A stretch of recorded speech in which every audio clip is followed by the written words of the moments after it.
Okay, we'll go ahead and call to order the study session here, and we'll go ahead and start. Larry, are you going to take this here at the beginning? Yes, Madam Mayor, members of the council, thank you for the opportunity to present on a couple of topics. I know the council is aware that we have been working on an effluent allocation plan. There's more following that, but certainly very attached to that, at least in my view, is the water resources plan that the city has been working on. I was trying to think back a bit ago how many years it's been. I wanted to say 3 or 4, but I think it's actually been 5, 6, or 7 years. Fred or Terry Sue will probably give a bit of an overview.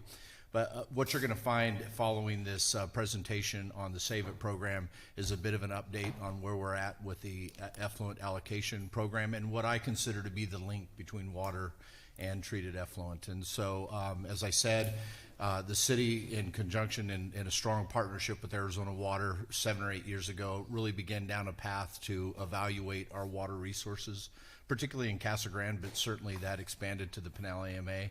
And one of the hefty goals that we've established as a group was conservation, a water management, a demand management program, which is really focused on conservation. We've tagged it as Save It, and we've been in partnership with Arizona Water. They've certainly been the mastermind behind the program. We've assisted where we can financially, as well as in promoting the program. But we were covering this topic a few months ago and felt like it would be appropriate to give the mayor and council and the community a bit of an update on the program. And so we're honored tonight to have Fred Snyder, the president of Arizona Water Company, and Terry Sue Rossi, who will be delivering the lion's share of the program, I believe. They've got some other guests that they can introduce. And we've got Raluca, and I'm not even going to try to say your last name, Raluca. We've got Raluca, who really oversees the program, on the line, so she is listening in as well. So, Fred, I'll hand it over to you. Thank you, Larry. Good evening, Mayor and council members. I just want to say, when we were putting this presentation together, it was actually a little, I would say, fun in the sense of going down memory lane, because you think of these things, as Larry said, you know, this was like a year or two we did this, and then you realize this started 6 years ago, so kind of fun. So I'm Fred Schneider, president of the company. I have Terry Sue will get up after I am. After I'm done, she'll walk through the program, so she probably has all the meat and potatoes of the real program. But I want to kind of circle back to where we started this program originally. So it all started about a little over 6 years ago. So at the end of 2019, the city of Casa Grande applied for a grant through the Lincoln Institute, and that grant was awarded. It was kind of run through the Sonoran Institute and the Babbitt for Land and Water Policy. That was a 2.5-day session that we all met up in the Phoenix area, Scottsdale area, and it was 2.5 days of talking about water policy, water conservation, trying to be water smart in what we do for the city, and kind of going through the folks who were there. And I guess this is the reminiscing part. We had former Mayor Craig McFarland, former City Council member Dick Powell. We had former Planning Director Paul Tice. We had the Economic Development Director Richard Wilkie was there. We had myself and Terry Sue. So kind of a fun group. At the end of the 2.5 days, we were tasked with putting together kind of a water strategy, water policy, or water message. And everybody kind of stepped up at different times in this meeting, and it really culminated, I think, the thoughts of all of us of what water issues do we have in front of us. And part of this is admitting that, one, that you have a problem, kind of like the 7 steps, and 2, where did it come from and what are you going to do about it? So it's very, I want to read this because it really is kind of a coming together moment at the very end of the day. So we developed was our community, farms, and businesses need water to thrive, and we risk becoming too dependent on groundwater. But we maintained our agricultural economy on the Colorado River, CAP water, and we grew our communities on groundwater, both of which are expected to decline. And here we are 6 years later, realizing just how true that is. And this is the admitting part.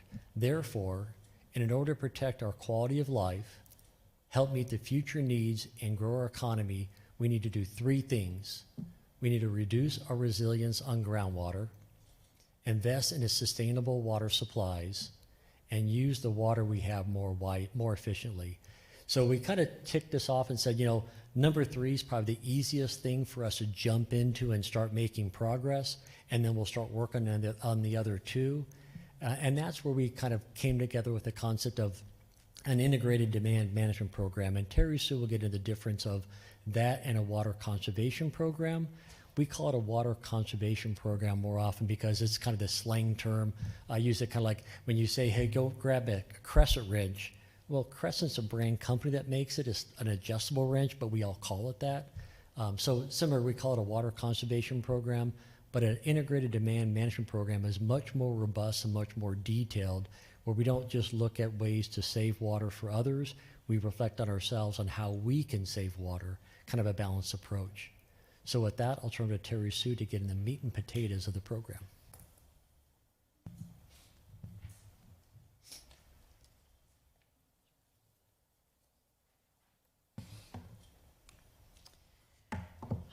Good evening. Good evening, Mayor and council members. Oh, dear. A little sensitive there, thanks. Yes, I'm a little shorter than Fred is. So thank you so much for having us here today, and I'm disappointed that Raluca will not be here this evening. She, not in person, but she is on the line. So if we get stuck, we can always talk to Raluca. But I wanted to just sort of go back a little bit in history also. This has really been an amazing journey, and I think one of the key pieces of this was the general land use plan. So back in 2020, the city was doing its 2030 general land use plan, and that became an important part of what we were doing, and it was timed just right with the workshop that Fred just referred to.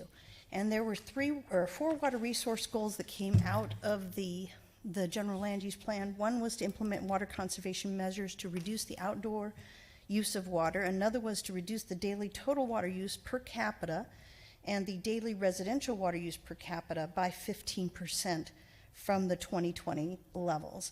Then there was also the maximizing the use of the effluent as an alternative to groundwater, and then developing additional water supplies. And so today's presentation is going to focus on the first 2 goals in the general land use plan.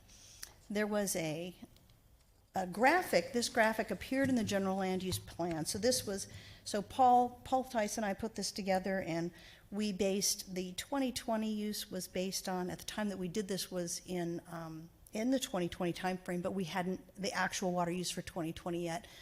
So we used the 2019 data and we projected it to 2020.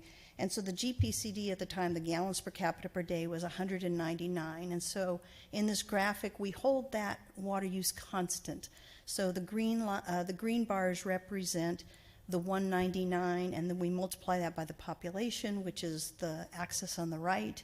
And that's how we came up with the total water use by 2050 of 30,000 acre feet if we did not do conservation. If we met the 15% goal, which would be to reduce water use down by to 167 GPCD, that's what the line represents there. The blue bars represent. So if we were at the 167 in 2020, the water use would be 13,277 acre feet, and by 2050, 25,876. I'm going to come back to this graphic because I'm going to show you some results and what we are now projecting today.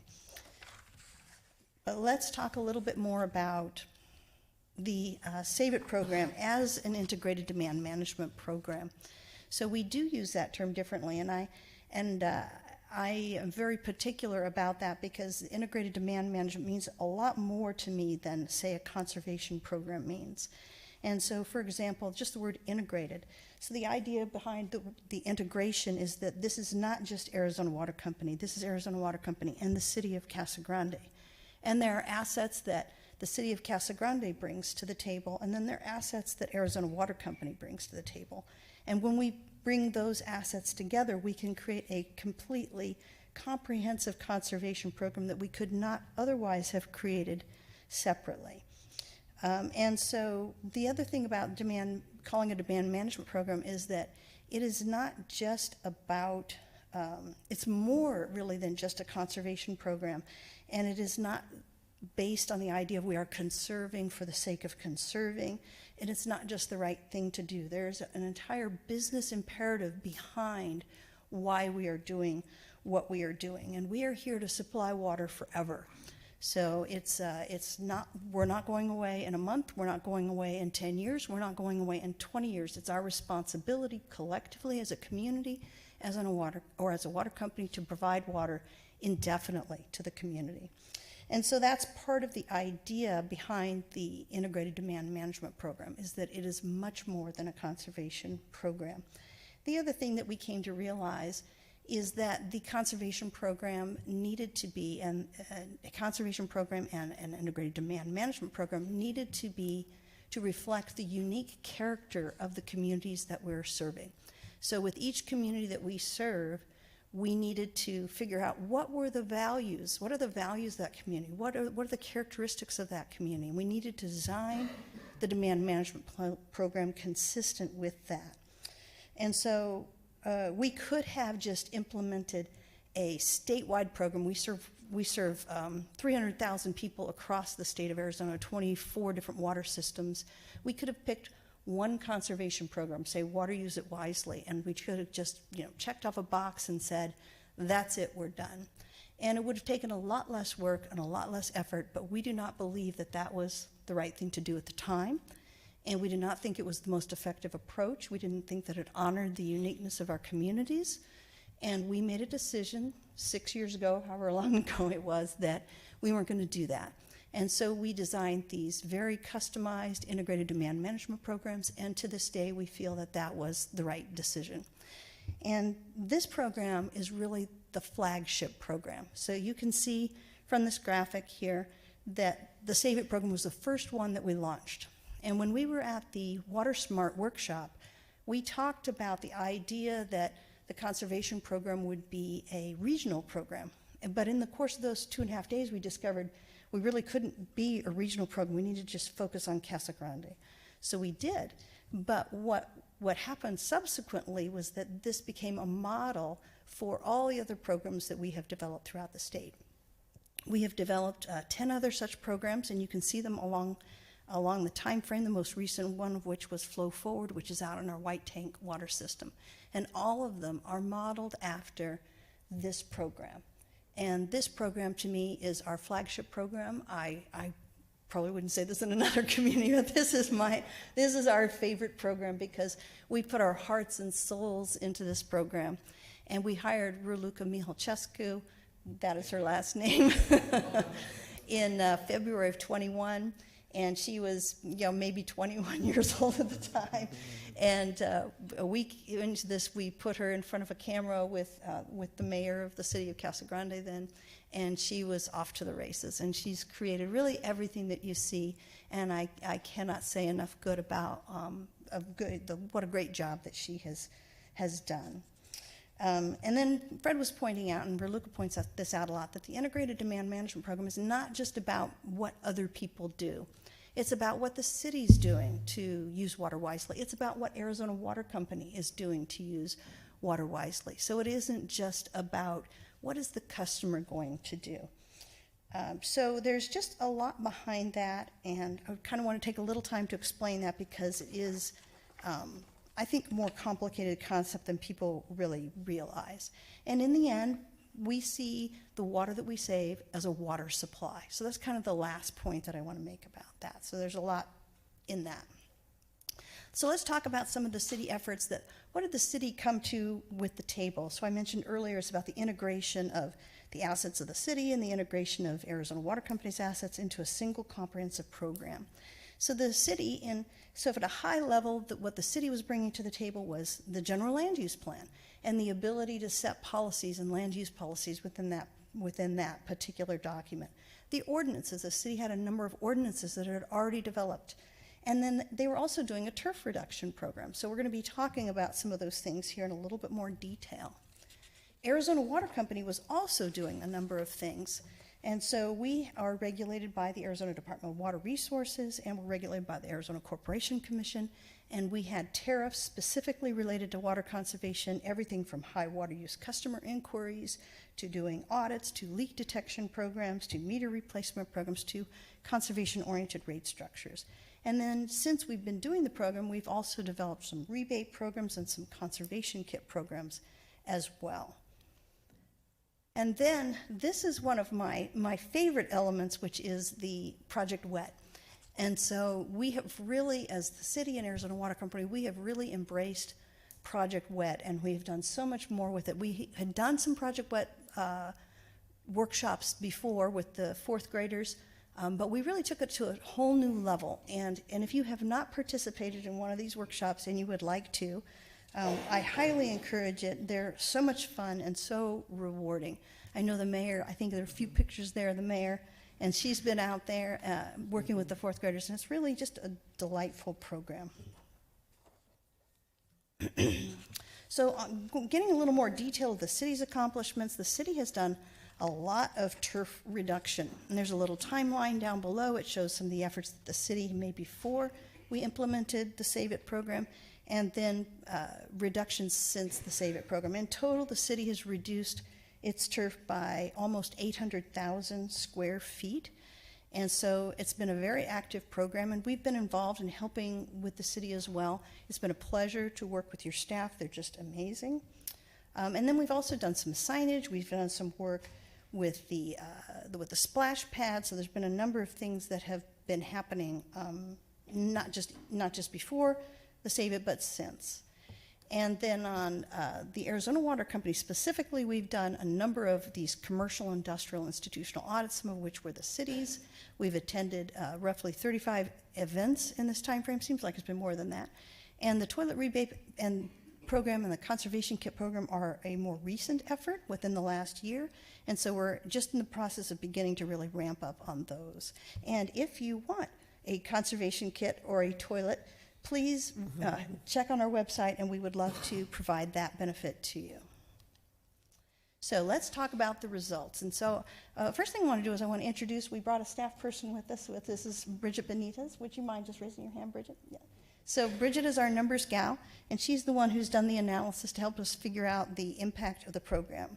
And there's a lot of detail behind this, but we're going to kind of describe it to you at a higher level. So I'm going to just begin by describing what's on the chart. So on the left side is the acre feet.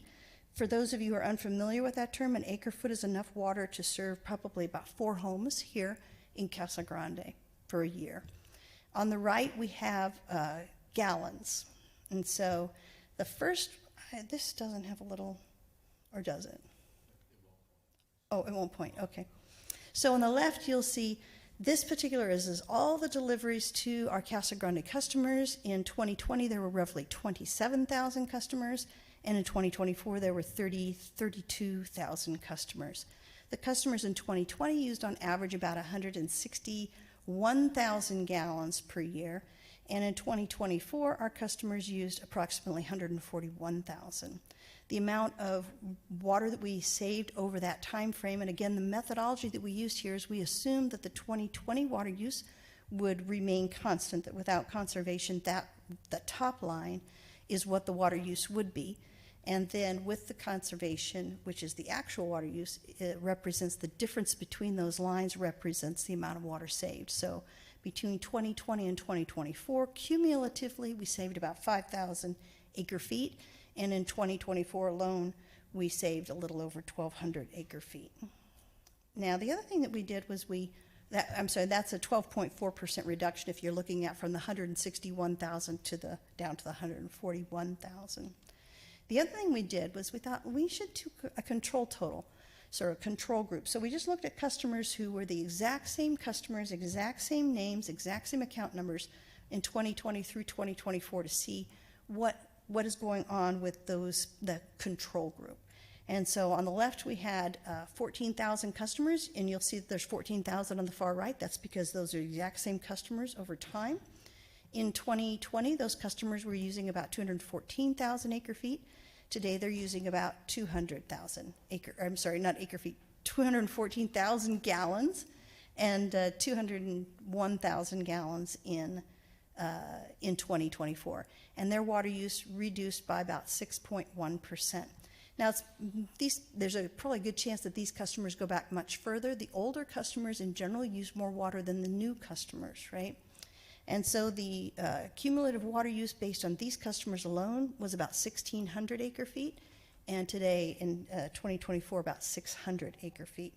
So that, I think, confirms or reaffirms the other numbers that we have as well, because the new customers are going to be saving water as well. But we wanted to do some little control totaling. So now this graph looks like the graph that I showed you earlier, but this one is 2020 through 2024, and it just takes and looks at the data a little bit differently than the graph you just saw.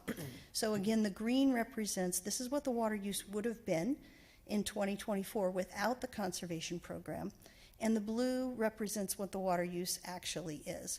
So in 2024, again, we've saved, over time, we've saved about 5,076 acre-feet and roughly 1,200 acre-feet in 2024. And then this is a revision of the chart that I showed you at the very beginning. Now, there are a couple of things that are a little different. Number one, the 2020 water use is the actual water use that occurred in 2020. The other thing is that the numbers that we use here are the more current MAG projections. So the projections that you saw in the previous chart were based on the 2019 MAG projections. These are based on the 2023 projections. But the results are pretty close to what we projected before. And I just need to pull up my notes so I can see what I put on here, some numbers. And so the difference between 2050, what we would have used versus what we are using, that's the difference between the 27,000 and the 23,000, is about 4,000 acre-feet in 2050. And that would be on an annual basis going forward. In the general land use plan, the comparable number would be about 4,500, 4,600 acre-feet. So when we talk about the integrated demand management program, about a water supply, what this represents is that we're expecting the conservation to provide us with a 4,500 acre-foot per year water supply into the future. So that's a pretty good outcome. Actually, it's a great outcome. There's actually a lot more room to grow, so we're not done. Conservation isn't one of those things that you do and then you stop doing it one day. It's something you do indefinitely because new people move in, things work for a little while, and then you need to change things up. And so this is a little bit deeper dive, and what we noticed here is that there's some areas where we're going to be able to, let's say, get a little more water savings out of, including commercial and industrial users and our temporary lodging users. But that doesn't mean that there isn't potential in some of the other areas where we've got reduction. You can see in the mobile homes and the multifamily individual meters, there is some reductions there, but there could likely be much more reduction than that. And even in the single family and the multifamily master meter, there's more opportunity for reductions. So to date, we have spent, since the conception of the program, a little over $500,000. And based on the amount of water that we've saved, the 5,000 acre-feet, that's about $108 per acre foot. And in terms of a water supply, that is a very affordable rate. Finally, what I want to do is just talk about kind of these Olympic rings, if you will, that you see up on the board. And in the course of doing this presentation, and Raluca worked really hard on this presentation, and Fred and I talked a lot about just kind of the history and what this kind of all means. But for me, this has kind of been, and I've worked in this industry a long time, 40 some odd years, but there's not that many times in my career that I've seen a public policy come together quite like this public policy has come together. And it's really a very remarkable example of a public-private partnership where things are aligning very well, where the parties are cooperating to the degree that we have cooperated, and it's really created a remarkable outcome. And it wasn't like that happened out of chance. It was because we had a council in place in the past and a council today that has been a champion to this kind of a program. It's because Arizona Water Company has made a commitment to to do these kinds of activities, that our board itself is committed to these kinds of activities. It's because of the people who've been involved and the hard work that we've all put into this. And there's, you know, maybe there's a little luck involved along the way, but really we've all worked very hard to bring this to the point that it is today.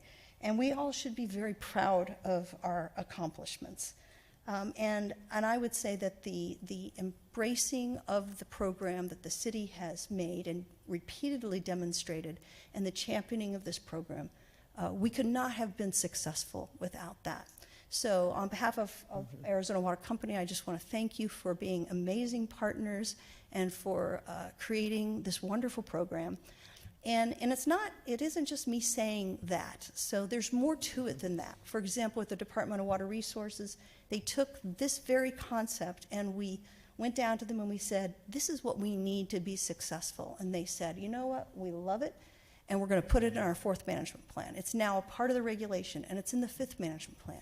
We went to the Arizona Corporation Commission, and we got the first programs that we were based on this program approved in our Eastern group. We opened up a pathway for every other private water company in the state of Arizona to do the same. We were the first private water utility to get funds expended on conservation approved by the Corporation Commission. So it's really been a remarkable program. It's a great example, a great model, and it's one that we are so proud of. And we hope that you're as proud of it as we are. So, and I'll be happy to take any questions. Thank you, Terry Sue. Any questions, comments from anyone? Sure, man. You know, many years ago, we didn't have quite the relationship we had today with Arizona Water and the city, and I'm very glad to see how it's working out. So good job, because a lot of times we hear about the water company, we have to explain, well, unlike some cities, it's a private company, but now it's good to say because you guys are handling that, so I appreciate it. Yeah. I didn't realize we were the first one, so that's really cool.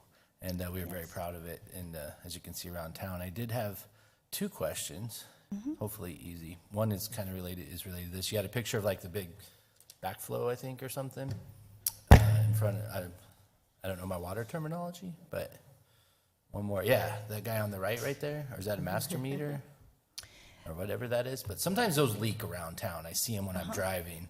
Is there a number you can call, or do you guys have something as part of our program? I mean, I know it's not yours maybe, but like, because if you go, it's usually at a business, and I know if you go in there, they're like, I don't know who to call, you know? So I didn't know if we had some kind of program like that where we could all chip in and be like, hey, can you help them out? Absolutely. So, Councilmember Herman, that's a great question. I'd say hop on our website, call our local office. I will say we're one of the few utilities that still have local offices.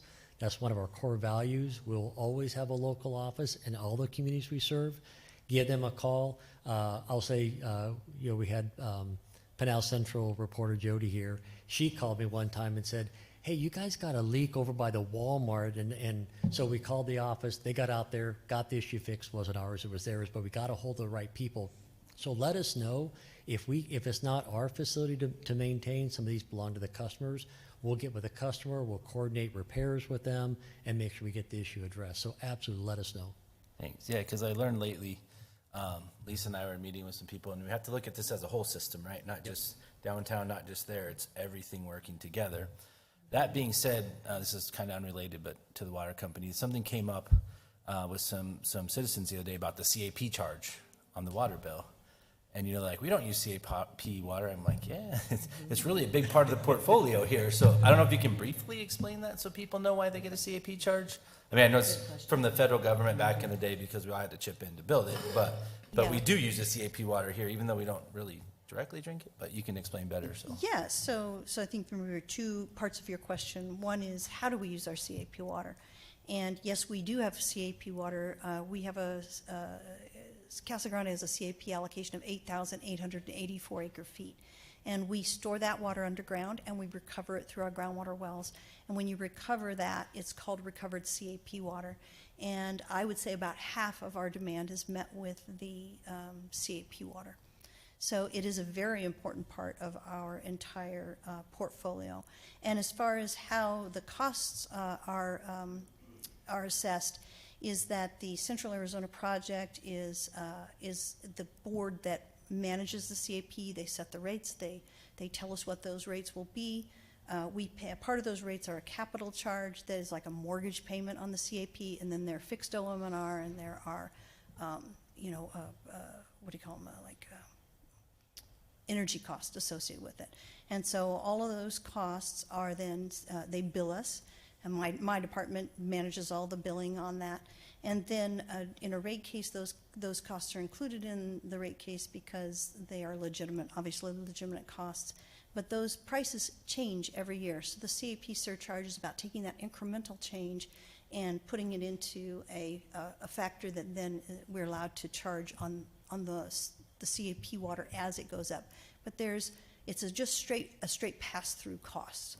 So, and Fred's actually much more on, yeah, did I get I that? don't know, that was pretty good. There's a lot to learn about rate Yeah, making. it's funny because people don't think that that's part of our water, but it's half, It is, yeah, at least. yeah, and all the costs of the CAP water are just passed straight through. There's no profit that anybody, you're not allowed to make a profit on your CAP water. All right. Thank you. Good question. You're right, that comes up. No, and I just wanted to thank all of the Arizona Water team for just your partnership. It truly is a great partnership. I know you guys, we meet monthly, our water resource meetings, so they are, always keeping us up to date on things that are going on. And Reluca is on the phone, and she's there with us every month, giving us an update on the Save It program and sharing all of these numbers. I think the biggest not impact, but for the community was the turf reduction when we pulled all the grass out here at City Hall. I thought that brought a lot of attention, to the community. We were definitely getting calls, but hopefully people see why we're doing this. And I think, we have to set an example as a city. So when you say that we reduced our turf by 800,000 square feet, we hope our community members see that we're doing what we can as a city so they can also do something on their part too. But so we'll continue to build on that program. And so as far as that Project Wet, if any of you want to go to that is really cool, to participate, with all of their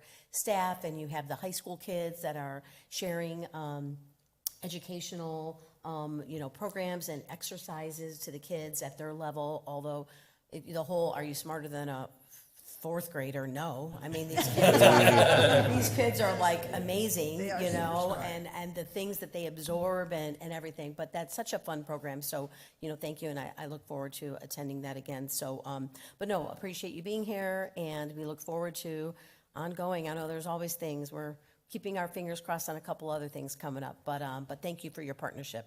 So appreciate it. And thank you for being here. Any other questions, comments? All right. Well, that's it. Thank you. Thank you. Thank you. As we are transitioning, absolutely want to express our thanks as a staff to the Arizona Water team. It's been said tonight at least 4 or 5 times, but it is absolutely the case that when we struck out on this endeavor, we knew that the city needed to be a leader. It drove many of the projects that we've proposed, but certainly we're seeing a result of a community effort that is really modeled after this program. I do appreciate the flag. Terry Sue has indicated that we are the flagship, but I also think that we set the tone for the logos and for the themes for the rest of them as well. They had to become very creative. So. You saw in Fred's presentation and Terry Sue's presentation a bit about effluent, and as the mayor and council know, we have been going through a fair amount of dialogue, and we'll continue that on our effluent allocation. It was one of the goals that was established 6 years ago, and as an effective use, and quite frankly, the city of Casa Grande felt like we were ultimately heading down a path. There's been a lot of change in the landscape with water in general. I know that many of you are aware of that. There's probably still news to come. But I thought what I would do this evening, if we had a little time, I didn't know how much time we'd have left, is just to kind of bring the dialogue that we had at our last council meeting together very briefly. And what I thought I would start with is, if I can get this thing to advance. Oh, that's the wrong way, I guess. Oh, can you go down a number of slides, Stephen? These are all the slides that we had at our last meeting, but keep on going. It's the last three.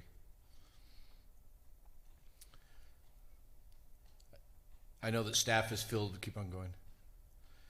There you go. Staff has filled a couple of questions following our December 15th council meeting, and I've had a chance to update a few of the council members that were not able to attend that night. But I think it's important to stress, and it was one of the reasons why we thought the Save It presentation, although properly timed, that it would be a good one this evening. You're going to see a couple of presentations that really get incorporated to our effluent strategy related surrounding water. Because they're intrinsically connected, and I'm sure that you're seeing that, you're hearing that more and more regularly. You heard us talk as a staff how important treated effluent is going to be with the water rights, the water supply determinations, and infrastructure planning. And certainly as we go through this process, we want to ensure that we're coming up with a strategy that ultimately is going to meet the best interests of our community. I did want to take a minute just to introduce the team, and they're not here this evening. You're going to be meeting individuals, some of the individuals that I introduce here, but I wanted to give everybody a context of the folks that are going to be working with us over the course of the next couple of months. Obviously, you know Fred and Terry Sue pretty well. We also have Westwater Research, who has been a partner with the City of Casa Grande, an outside resource. Amanda Long is the new point of contact with Westwater. But we also, through Water Research, have Cliff Neal working with us, and he has been a very important element of our designation of assured water supply application, which serves the Copper Mountain Ranch area. He's a well-known expert in water resources, and we're happy to have him as part of the team. Recently added out of the Kyle Center is Catherine Sorensen and Sarah Porter will be involved in assisting the council guide this process, this allocation process. And then obviously we have a various administrative and technical staff on the city team that are going to be intricately involved. Here's just a quick recap, and ultimately want to give you kind of a picture of how we're going to bring these two together to help the council come into an allocation strategy, if you will. I talked about the December 15th meeting. Tonight we had the Save It program, obviously. Starting on the 20th, Catherine Sorensen will be in, and we'll be talking specifically about treated effluent volume projections. I think it's important for us to understand the volumes that we can anticipate and allocation approaches, so the mayor and council can begin to understand that. We're hoping, and this is still tentative, that Arizona Water may be back on February 2nd. I'm not trying to put any pressure on Fred. We've talked about this generally to talk about some of the changes in the landscape with the alternative designation of assured water supply, known as the ADOS program, and giving this council and our community a bit of an update, but more importantly, talking about the role of effluent within that program. And then on the 17th, which is a Tuesday, obviously, we'll continue that dialogue with Catherine on our effluent allocation approaches and strategies, and perhaps I'm hoping that we can give a bit of an update on the city's designation of assured water supply application. This before ADWR right now. I know that our Councilmember Herman talked briefly about the fact that many of our residents are uncertain about the fact that the City of Casa Grande does not own a water company. And we frequently at the Leadership Academy go over it as one of the misnomers in the community, that Arizona Water is a private utility company providing water, domestic water, for the lion's share of our city limits. But the city does own a water company outside of the city limits to provide, that may ultimately end up being a part of the solution for the Copper Mountain Ranch development north of town. We do have an application before the Arizona Department of Water Resources, and we're hoping for very promising outcome. Hopefully by the 17th we may even have some direction.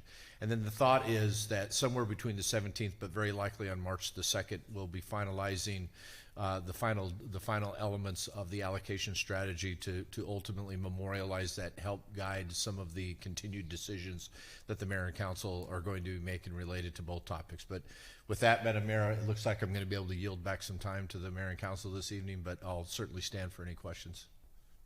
Questions, comments? Just to, thank you. I know, this is something that we have as a council have been talking about as far as the effluent strategy.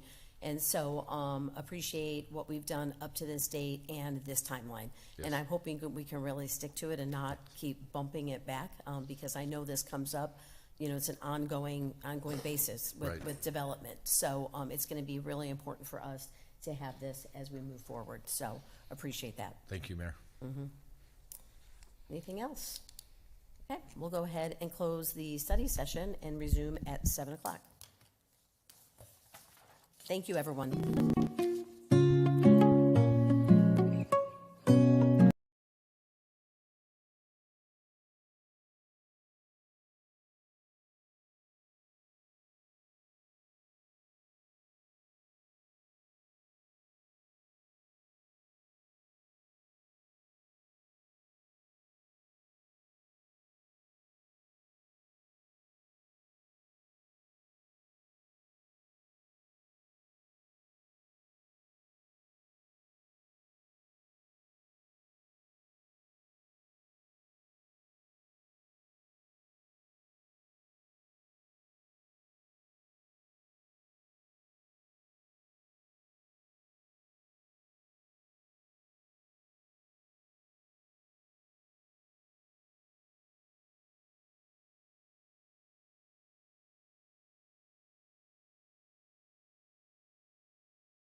Pro Tem Brent Badillon.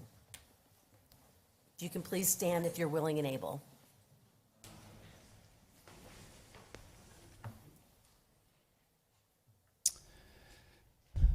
Our beloved Father in heaven, humbly we gather this evening, this wonderful evening, and give thee thanks for the bounteous blessings that we enjoy. We're thankful for this time of year that affords us all an added measure of peace and kindness and goodwill towards men. We're thankful for this upcoming year, for a new year.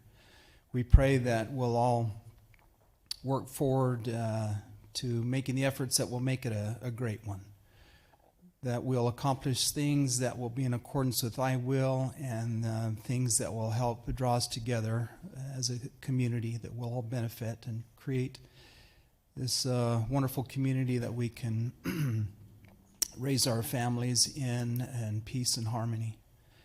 Father, we're thankful for this pioneer heritage that we have that makes this community so great. We pray that we'll all put forth our own individual efforts to keep the momentum going, that we'll see some great things happen. We're thankful for this state, for the freedoms of this country that we enjoy. We're thankful for those that are far and wide protecting our freedoms. Please help us to not take this great service for granted, that we'll be thankful in our hearts for the dedicated service provided by so many. We're thankful for the leaders of this community, from our mayor to the city council to all those other officials that serve. We're thankful for our first responders and for so many that make Casa Grande what it is. Now again, it's with gratitude in our hearts that we ask that thy Spirit be with us tonight, that we'll be able to accomplish those things that thou would have us do. These things we now humbly pray, and this we do in the name of Jesus Christ. Amen. Amen. Madam Mayor, may I have the floor for a moment? I would like to take a moment to recognize that we lost a very good friend this past week. John Ellsworth served the city in the police department, but his service was much greater than that. He was a veteran of the United States Air Force. He came back to the area and served in the Department of Corrections. He served with the Casa Grande Police Department, served with the Pinal County Sheriff's Department, and most recently he did at least 3, maybe 4 terms as our local Justice of the Peace. It's a big loss for this area, for this city, and I would like to ask for a moment of silence to remember John.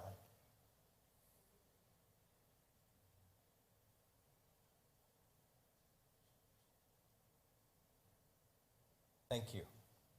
Thank you. Thank you. Please join me in the Pledge of Allegiance. I pledge allegiance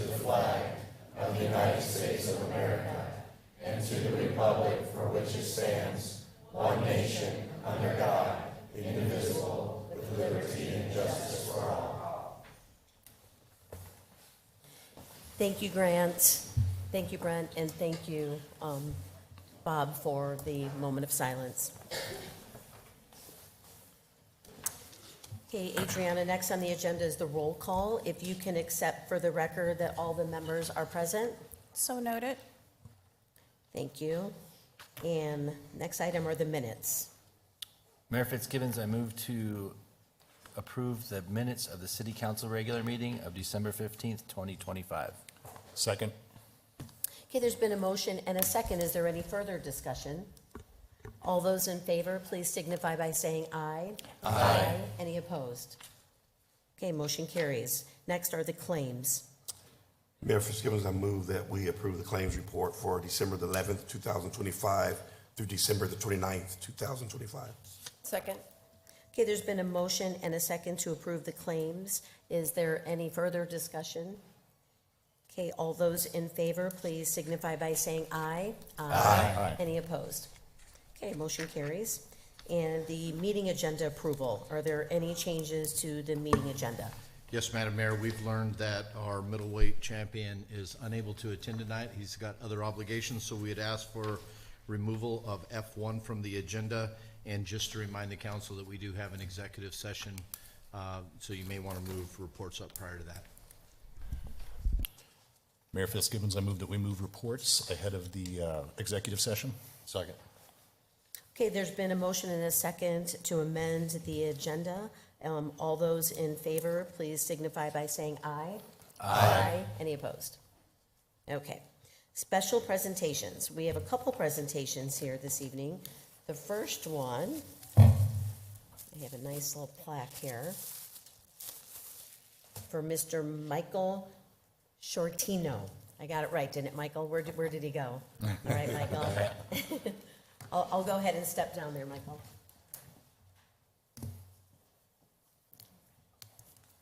I wanted to make sure I didn't butcher his name, so. Shortino wanted yours to be shorter. So tonight, we're recognizing and honoring Michael Shortino, who began his career with the city in May of 2006 as an equipment mechanic. An equipment mechanic has to have special certifications to work on fire department apparatus. Our apparatus was being maintained up in the valley, and it made sense to take care of it here in our own maintenance shop. Michael stepped up and worked to get his emergency vehicle technician certification in 2009 and was promoted to that classification several years later and eventually earned his Master EV Technician certification. Michael, on behalf of my fellow council members, the City of Casa Grande, and the citizens whom you have served over the past 19 years, congratulations on your retirement and all the best to you and your family. Congratulations.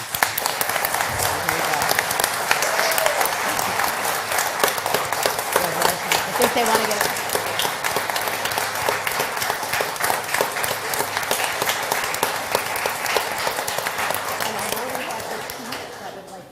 Say a few words. And then you can say a few words. We'll let the chief first. My name's Dave Keene. I'm the fire chief here in Casa Grande. I just want to tell you, Mike, we appreciate everything you've done for us over the last 19 years. Our fleet is superb, greatly due to your efforts and the rest of the people that work in Kevin Lewis's shop and Ryan Whitty's shop over there. We appreciate the trips you've made back east with us to accept apparatus and all the work you've done. And I just want to tell you congratulations on your retirement. Thank you, Chief. And present you with a nice plaque.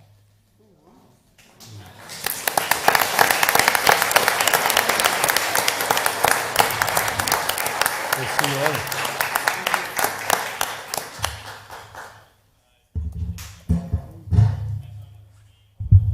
Just a few words. Chief, thank you. Thank you. Kevin,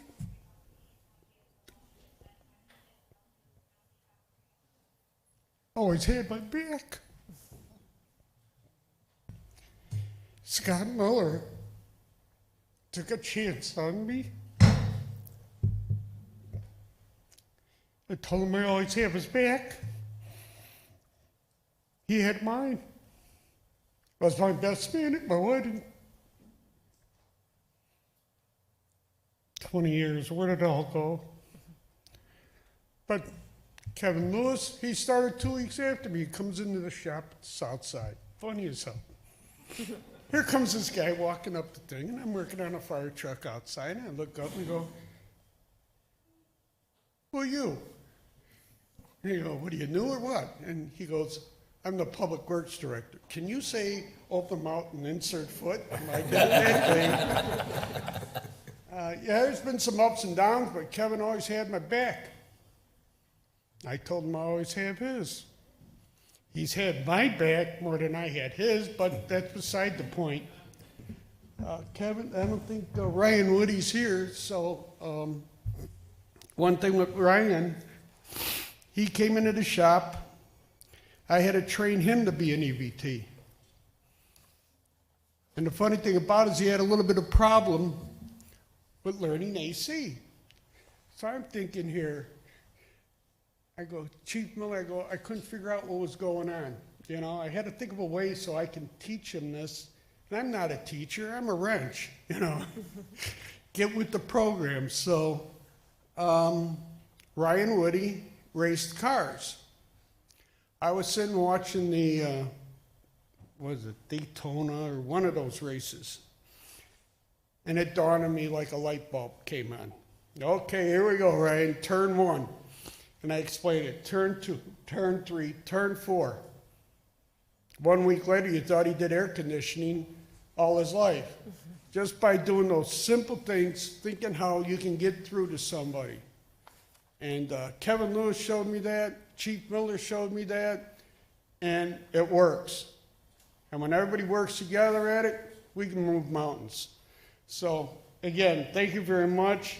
Chief Keen, this is great wherever you're at. There he is, in the back hiding. Thanks, Chief. And that's about it, and thank you.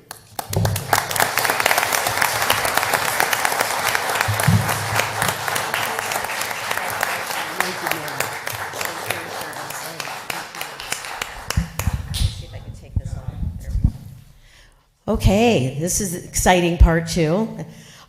So next, we are excited to recognize the community tradition that truly brings people together, the 2025 Electric Light Parade. This event continues to be a highlight of the season, drawing families, neighbors, and visitors together to celebrate creativity, community spirit, and holiday cheer. We would like to thank our community service departments that's here with us, led by our community service director, Danny Gallegos, along with his staff, our public works department, PIO office, and both the police and fire departments for their hard work in planning and delivering another successful parade. We also extend a sincere thank you to our event sponsor, APS. I think I saw Richie here somewhere. Where are you, Richie? There you are, APS, for their continued support and partnership, which helps make this event possible. So at this time, I'm pleased to introduce Community Service Director Danny Gallegos, who will present the 2025 Electric Light Parade Awards. Please join me in welcoming Danny. It was truly a wonderful event this year, and I really want to thank the community because this is truly a community event.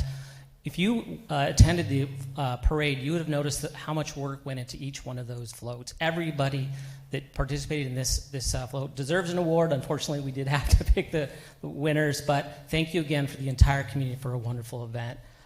We're going to go ahead and get started. Mr. Rosales, if you can come up here because we do have the first award,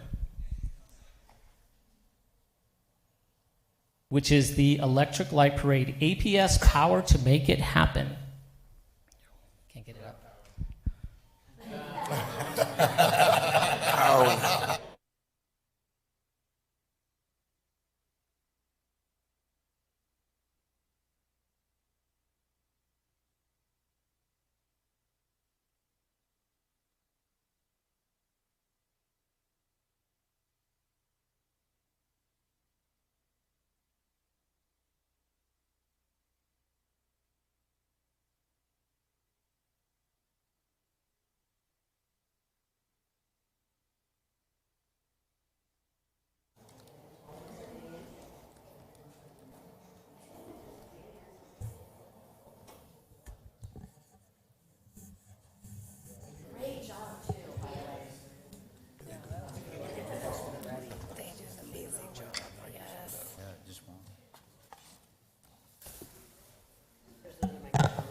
Okay, I think you can.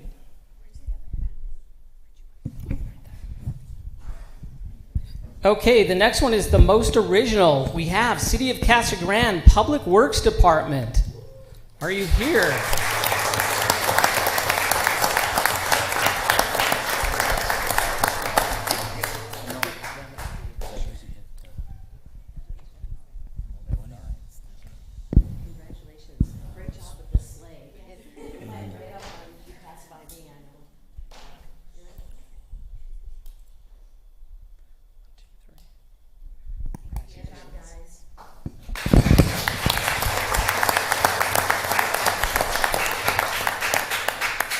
Okay, the next award is the most festive, and that would be Hexel. Is Hexel here?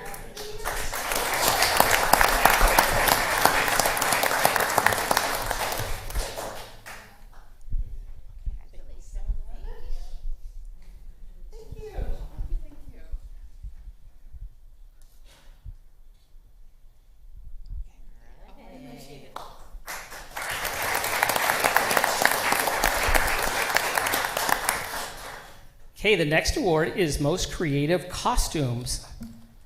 Sorry, I can't. The Studio of Dance. Are you here?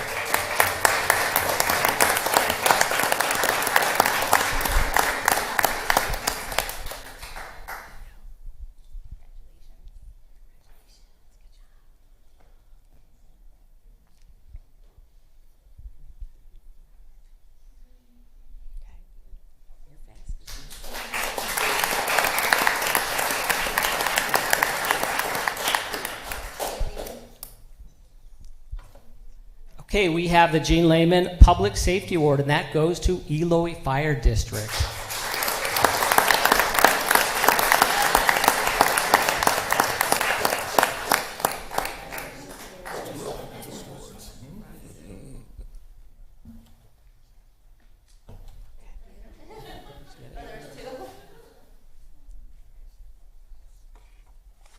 Mission Royale, brightest and greatest.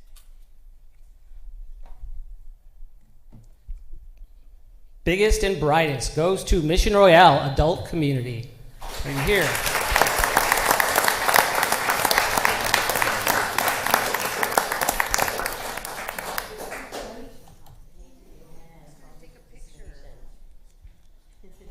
I can take it for you.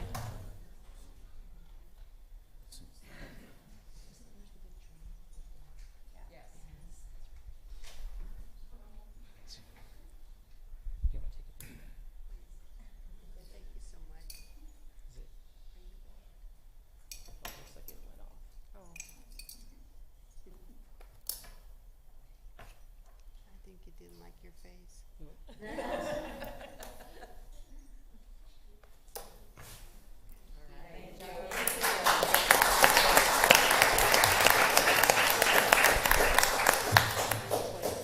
Homeschool, People's Choice.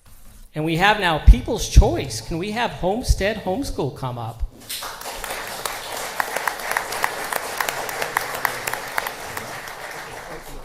Sorry. No one? Does somebody, are you with them? Okay, okay. Mayor's Award. Public Oh, Works. would you like to say this, Mayor, since it's the Mayor's Award? Sure. Public Works. Okay, so is it? Public Works, City of Casper. Oh, okay. And the Mayor's Award goes to the City of Casa Grande Public Works Department.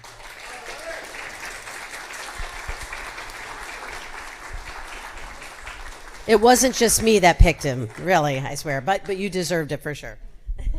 Congratulations.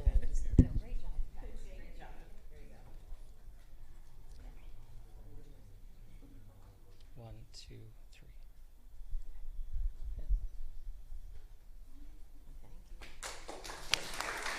Now we're gonna move.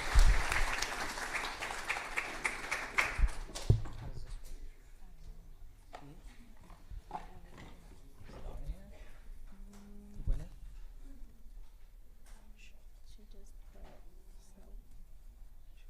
Does she have the winner though? Oh, they're not listed here.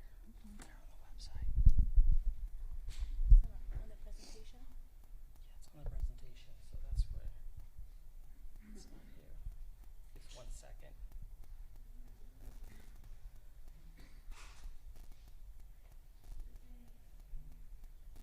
We thought they were on here, I'm sorry. The presentation has, that's what we're gonna do.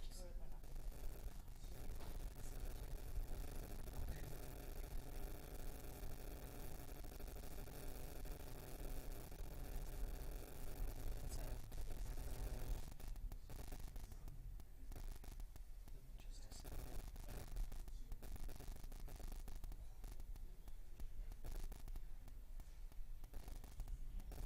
Couple of technical difficulties here.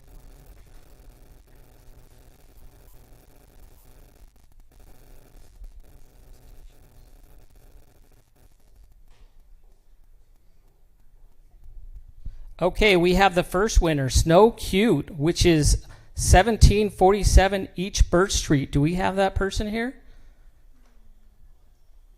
No? Okay. Well, they had a Snow Cute house. We have the Clark Griswold Award, and that's for 468 East Rio Place. Oh. And what is your name? Corey. Corey? Yeah. Corey, and we have Corey here to get the presentation.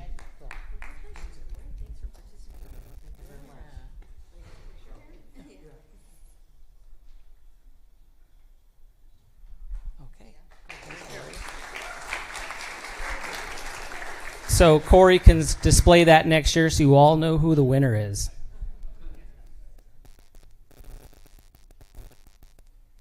Okay, now we have the Jingle Bell Rock, which is 2070 East Piedmont Place. Are they here?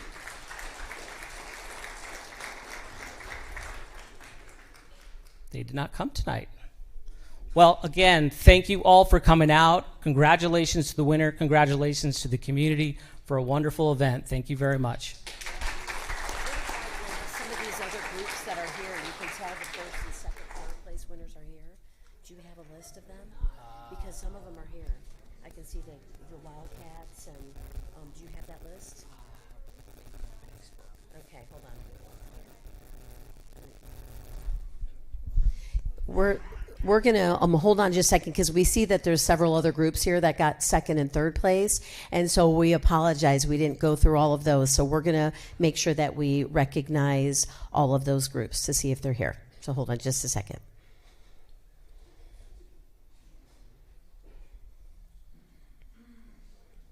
Got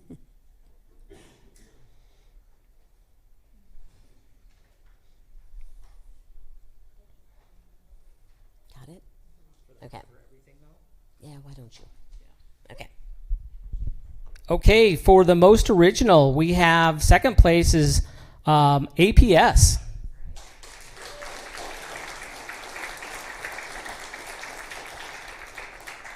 And for most original, third place took J&S Remodeling and Renovations.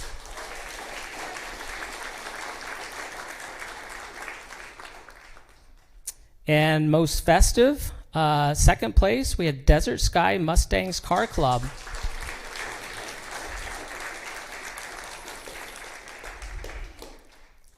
Third place, most festive, Youth on Track Cycling.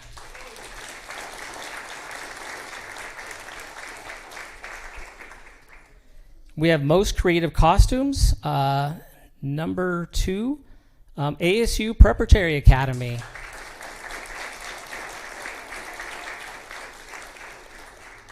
And in third place in that category, we have Boys and Girls Club of the Sun Corridor.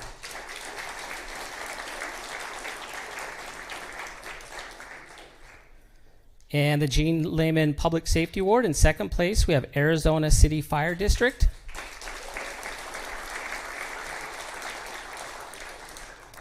And in third place, the American Medical Response, AMR.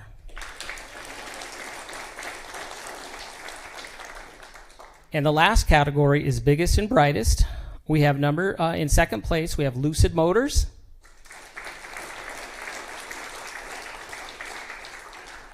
And in third place for biggest and brightest is Casa Grande Middle School Wildcat Cheer and Student Council.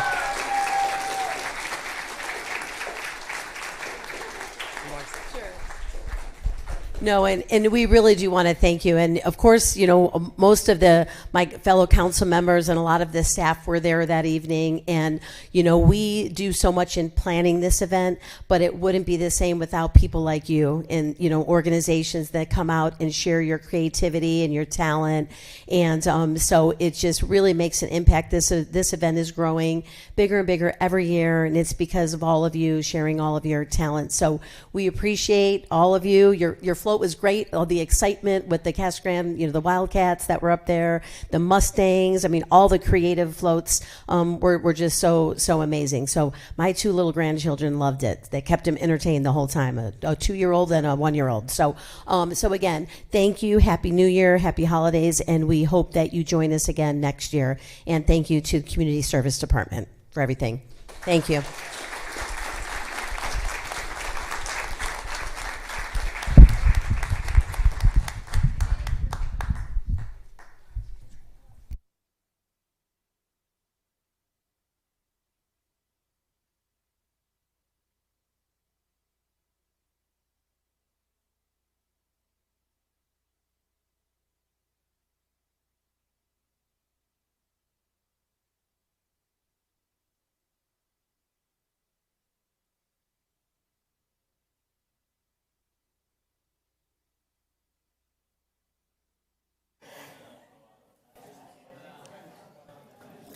Okay, we'll wait just a couple minutes here.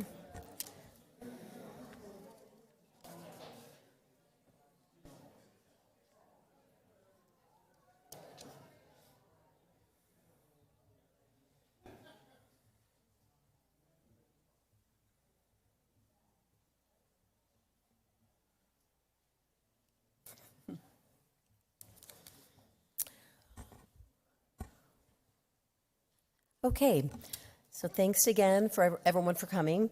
The next item is the consent agenda. All items listed with an asterisk are considered routine matters and will be enacted by one motion and one roll call vote of the council. There will be no separate discussion of these items unless a council member or member of the public so requests, in which event the item will be removed from the consent agenda and considered in its normal sequence of the agenda. Is there anything anyone would like to remove from the consent agenda? From council, from staff? Okay, so if we can get a motion. Mayor Fitzgibbons, I would move to approve the consent agenda as presented. Second. Okay, there's been a motion and a second. Is there any further discussion? Okay, Adriana, if we can get a roll call vote, please. Councilmember Romo? Yes. Councilmember Dugan? Yes. Councilmember Edwards? Yes. Councilmember Huddleston? Yes. Councilmember Herman? Yes. Mayor Pro Tem Dillon? Yes. Mayor Fitzgibbons? Yes. Motion carries. Thank you. Okay, public comments. We have a few speaker cards here. I'll go ahead and start with the naming the names on the speaker cards. And I know there's a couple of them for item K2, which is on the CG link. If you would like to come up now, or we can wait and you can come up during the discussion of CG link. So I'll go through these cards when we get to your name here. So, yes. No, not now. If this is just public comments, but if you would like to wait until that comes up on the agenda, we can have you speak then, if you're okay, or you can speak now. That's fine too. Sure, let's go. Why don't we go ahead and they did. Okay, we can go ahead and have you speak at this time. I'll go ahead and bring up, what is your name, sir? My name is Paul. Okay, Paul, let's go ahead and start. Yep. Okay, Paul, go ahead and we'll start with you.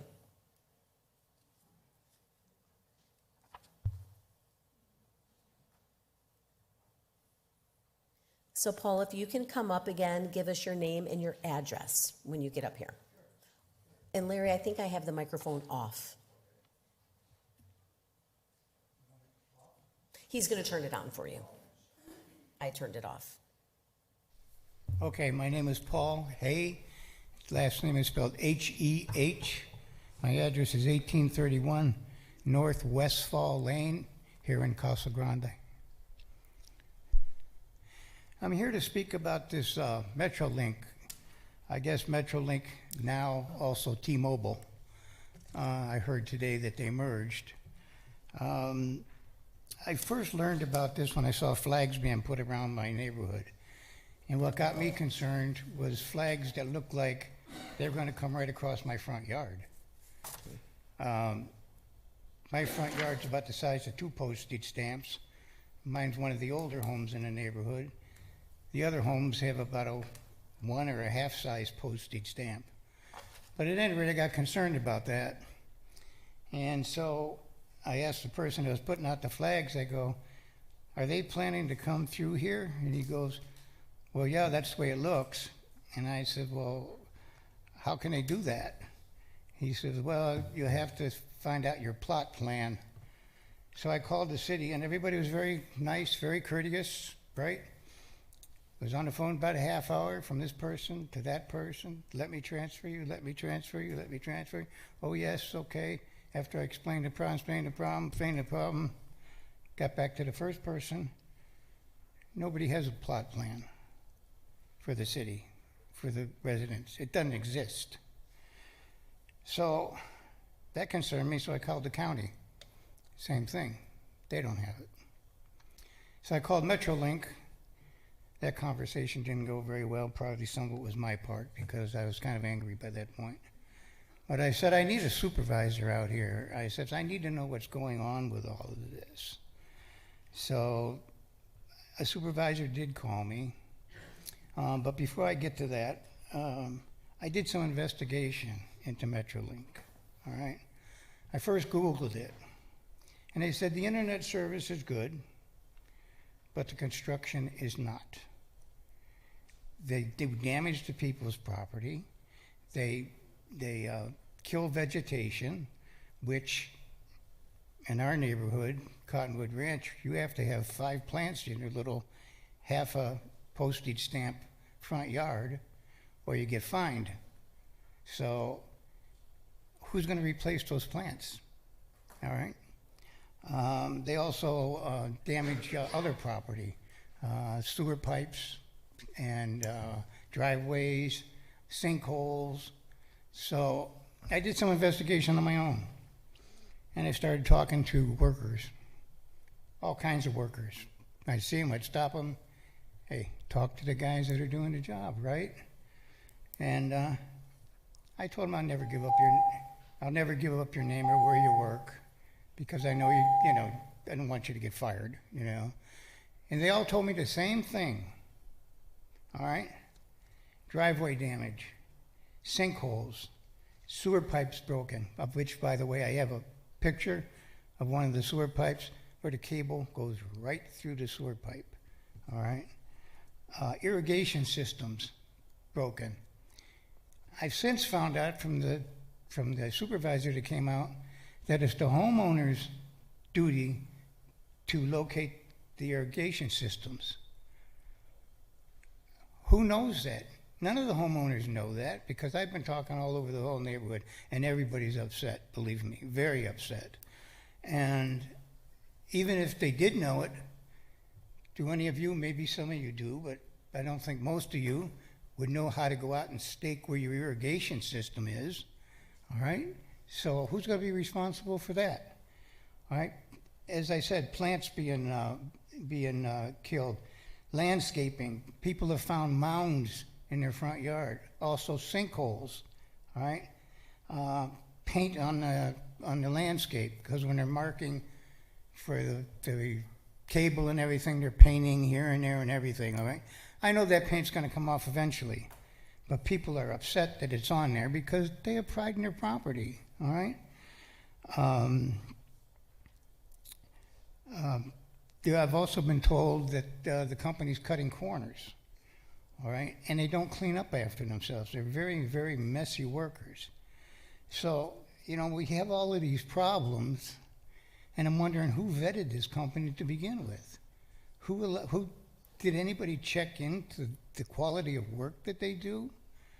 And my other question is, who's going to take care of us after they're gone for 2 years and things start showing up? Because most people on the council know you could hit a sewer pipe and not have any symptoms for maybe a year or two, all right? Or a water line. So a year or two from now, when things start showing up, who's gonna be responsible for that? You know, so the supervisor called me up on Friday, said, well, because we had set a meeting up for Friday, and he said, well, I guess you need you to come out. I said, why not? He said, well, you already had a meeting. They already sent somebody out. I said, no, they didn't. Nobody's ever come out. So he said, oh, well, I come out. Very nice man. My name is Tony. Very respectful, tried to be very helpful. Explained to me exactly what they were going to do and how they're going to do it, how they're going to bore under the properties. I don't know how they're going to do that with these little front yards, with all these shrubs and all this stuff, all these utilities and everything. They're going to bore under with about the size of a coffee can, all right? And then... Paul, we're going to have, we have a 3-minute limit, and we have quite a few speakers. So, okay, well, let me just finish up real quick. Okay, if you can finish, right. At any rate, sewer lines weren't being marked. Nothing's being marked as far as that goes. And my question to the council is what my community, Cottonwood Ranch, wants to know is, are you going to stop this until this company gets their act together before they start digging into our neighborhood? Because I don't know what's going to happen when they start digging, all right? And we want answers as to who's going to be responsible after they leave, because everybody sitting there knows, because none of you are children, you know 2 years from now, if we call the city's going to say, you need to call Metrolink. We'll call Metrolink, and they go, no, it's not our responsibility. You know, a sewer line is $10,000. A driveway is $25,000. I don't have it. And none of my neighbors have it. Thank you. And you know, we can't comment on this because it's not on the agenda. So we are unable to comment on your remarks, but we can have one of our staff members, Larry, I don't know if you or Stephen want to follow up with them to see about how we can have these discussions. So unfortunately, we can't comment since it's not on the agenda, but we have your record. I appreciate that, but you have my phone number. Yep, I will Please get your... have someone contact me, because the neighborhood... Got it. And you got a couple thousand homes, and they are not happy. And nobody wants this. Right. Nobody wants it. It's been forced on us. They don't even want it. Well, thank you. Thank you for Thank coming in you. for your comments. Thank We you. do have your records, so I'll thank be you. waiting for the call. Okay. Thank you. I have your number. And then it looks like Debbie, And all these people, you're together. They all signed up with me. Okay, to so give me you their have, time. I'll give all of these. You have Rob Elder. Are you all together? Okay, so, and then Deborah Elder? Okay, so we'll make sure that we give this information. Yeah, the phone numbers are on here. The phone numbers are on here, so thank you. And it's MetroNet, right? MetroNet? MetroNet. Yeah, MetroNet. Okay. That's T-Mobile. Yeah, okay. Thank you for coming. We appreciate it. Thank you. Okay. Thank you for listening. It's not adversarial. We need help. We appreciate it. Thank you. Okay, other public comment. I have a speaker card for Brett Whalen. So Brett, if you... All my neighbors left, but... Sure. No, I was here to support my neighbors in Cottonwood Ranch. Okay. Since I was here, I thought I would also make public comment. Okay, can you give your name and your address? My name is Brett Whalen, 1244 East Judy Street here in Casa Grande, Cottonwood Ranch. My street's effectively become a drag strip. People are well over exceeding twice the speed limit with nothing to stop them. Me and several of my neighbors have made calls to the police. They don't seem to care or understand the urgency. It is a neighborhood that has a couple of schools within it, so there's lots of kids walking. And more so, when you kind of move throughout the city, almost every intersection here has a memorial cross, which already shows people are losing their lives. And so I see the city building. There's lots of four-way intersections, lots of red lights, and that doesn't really seem to solve the problem because we already see where the crosses are. So I'm just kind of curious what the city actually has as a plan, because I would never let my son or kids ride a bike across the city, and this is a small town. I'd never let them walk across Treckle, and that's only, a block away. So I'm just hoping that there is more of a notion, more support from the city to get the police officers out there where they need to be, and just a general plan with developers to make sure there's something congruent as the city grows, because, I don't even know if I would ride a bike across this town. And roundabouts are a thing. So if we really need to, I know the city's reviewed a lot of things, and it seems like we're missing the plot here. So thank you. Brett, thank you. And actually, our police chief is back here, so maybe our chief can say a couple words. There you go, chief. Okay. Next speaker card is Barbara Sundust. Thank you for coming and for the input. Barbara. Okay. My name is Barbara Sundust. My address is 1273 East Cordova Avenue in Casa Grande.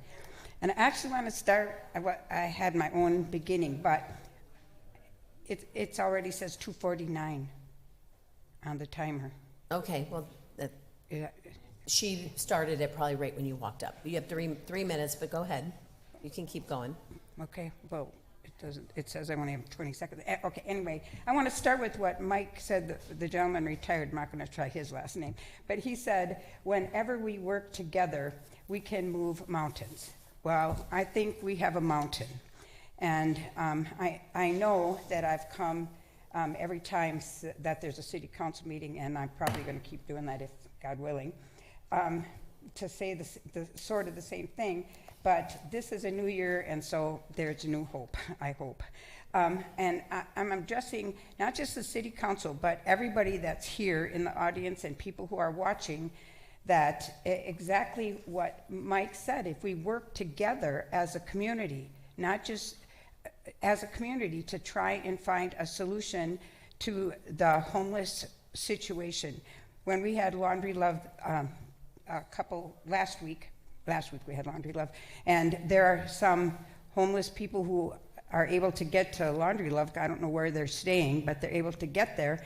And I know that some of them, they have to hide at night to sleep someplace, and then they have to walk around during the day because they can't be caught anywhere. So I just really think that as a community, and again, I'll bring up the elderly women. Can you imagine being my age and, well, maybe a little younger than me, like 60 or something. I'm more than 60. Anyway, and sleeping in your car, that's how you have to sleep, sitting up or however you do it. And some of these women actually, they work as much as they can. They can only work so much. They get some unemployment or some health benefits, so they can only work as much as they can, and then they're stuck and they can't afford any place and they're living in their cars. So I'm just saying that maybe as a community, we could somehow do something to make donations. Somebody in the community offer a shelter, somebody in the community make donations so that we could get some kind of a tent community for people. One of the ladies that I talked to at Laundry Love, and she's just an ordinary lady. She's not a drug addict. She's not an alcoholic. She's an ordinary lady. If she lived in Go ahead. Okay.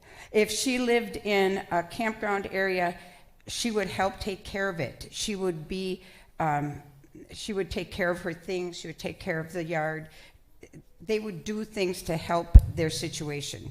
So that I'm kind of rambling because I started off wrong. But anyway, I'm just saying that if we as a community, if businesses got together and donated a building that's empty and fixed it up so people could stay there, so that I'm not just addressing you, I'm addressing anybody who can hear me, that if there is some way, if we could donate money, if people could donate money so that we could get a shelter. And we need a shelter that's, like, I know some people right now who are in either the CITE or the Blue Moon, they're there for a month, and then unless there's something, they can come up with something, they're stuck. They're in the same situation they were before, where they have no place to go. So I'm sort of begging the city of Casa Grande to come up with some kind of a plan, or just make donations, do something so that we could come up with a shelter for women, especially women, but men too, that they could stay in until they were able to get an apartment. It's hard to find apartments that you can afford now. So anyway, I know I'm making the same plea over and over again, but Thank you, Barbara. anyway, I'm just begging that maybe the community could do something, not Thank just you. guys. Thank you, Barbara. Okay, and the last speaker card I have is Tyler Stein. And Tyler, if you can give your address, please. Yes. Mayor and members of the council, my name is Tyler Stein, and my address is 810 East Stonewood Drive. I've lived in Casa Grande most of my life, except for the 3 years I went to college. I'm here to speak on behalf of Rural Arizona Action in support of the Project Saguaro annexation and the subsequent rezoning of that land. There's an organization based in Phoenix that is working on a referendum to essentially veto the mayor and council's decision, and as someone who was born and raised in Casa Grande, I do not support the referendum effort. I support and trust the mayor and council's decision last month to approve the annexation. As an organization, Rural Arizona Action cares about economic justice and environmental stewardship. Affordable housing and childcare are huge priorities, not only for our organization, but also for many people living in Casa Grande. In the past, Lucid has partnered with the city to address both of these pressing issues, and I believe that in the future, Lucid will continue to be good partners with our community, and our organization intends to see that through, because this is where Rural Arizona Action began, and it's where we're going to remain and thrive. When Lucid builds, they are expected to pay impact fees, which are used to help pay for the cost of development. Impact fees are beneficial for our community because they help pay for roads, police, fire, and amenities that our community members enjoy. They are also one of our community's highest employers. Lucid is also an electric vehicle company that cares about sustainability, which is important in ensuring that we have healthy resources for future generations to come. We also support annexing the land to become part of Casa Grande, because it gives the city more control on what is being developed, and it gives easier opportunity for community members to give input, as they would be able to stay closer to home instead of having to drive to Florence. We thank you for the opportunity to allow us to speak. Thank you, Tyler. Is there anyone else that would like to address the council? Okay, I'll go ahead and close the public comments, and we are in item I1. Kevin. Thank you. Staff recommends that the mayor and city council authorize the city manager to execute an agreement with Freightliner of Arizona. They're doing business as Velocity Truck Centers in an amount not to exceed $854,882. And this is for the purchase of 2 new automated side load trash trucks for our city's sanitation operation. The units that are being replaced, Unit 5104 and 5106, are both 2013 Freightliner automated side load trash trucks, and we've pushed them way past the planned 7-year lifespan. So we've got every bit of use out of those vehicles that we can, but we're now starting to run into issues finding parts for these units. They're just we're just having a hard time keeping them running. So we had originally looked at continuing to use these side load trash bodies on new chassis. That was our original project. However, when we were going through putting this project together, getting the cost, we were unable to come up with a vendor that could help us make that switch to the new chassis, and the price benefit just wasn't there for us to support that. So we did change the project to purchasing 2 new trucks and chassis. So we originally budgeted $750,000. We have $750,000 available, but we had to use $104,882 of savings from another project, and that was our water carrier out at the landfill, to offset the additional costs based on what our project scope was changed from. So with that, I'd be happy to answer any questions. Any questions, comments? Yeah, I have a question. What's being done with the old trucks? Is there any value left to them? Are they going to be sold? Are they going to be sold for parts or? Yeah, typically we're able to trade those in, but if we're not trading those in, then we will dispose of them at auction. So what's the plan with these? Are they going to be traded in, or? I don't exactly remember Not there or yet. recall what we're doing with these. Okay. That was my only question. Go Okay. ahead. Sure. Kevin, in recently that there's a company that does business here in town that makes these bodies, and I think we've used them before. Are we able to use them again, or is this a different type of We truck? are purchasing different vehicles this time. Okay. Any other questions, comments? Why Freightliner this time? We've used Freightliner in the past. You know, a perfect example is the vehicles that we're replacing were also Freightliners. Freightliner is the chassis or the truck body that we're using. Right. The automated side loads are ones that we've used in the past and have performed very well, and it was the best prices that we were able to get at this time. They were good prices. Okay. Yep. Okay. No other questions. So if we can get a resolution number, please. Resolution number 5875, a resolution of the Council of the City of Casa Grande, Arizona, accepting a proposal from Freightliner of Arizona LLC for the purchase of automated side load trash trucks, authorizing expenditure of the city fund, the public funds, authorizing execution of a contract with or purchase order to Freightliner of Arizona LLC, and authorizing the transfer of budget authority.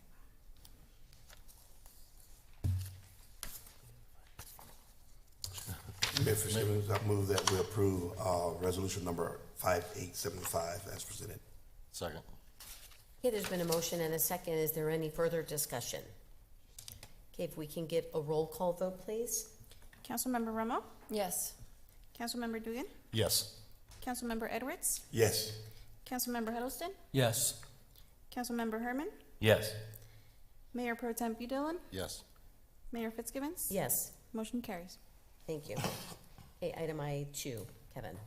Thank you. Staff recommends that the mayor and city council approve a bridging agreement with Allison Mills Contracting LLC to provide construction services for the intersection improvements at Pinal Avenue and Rodeo Road in an amount not to exceed $579,420.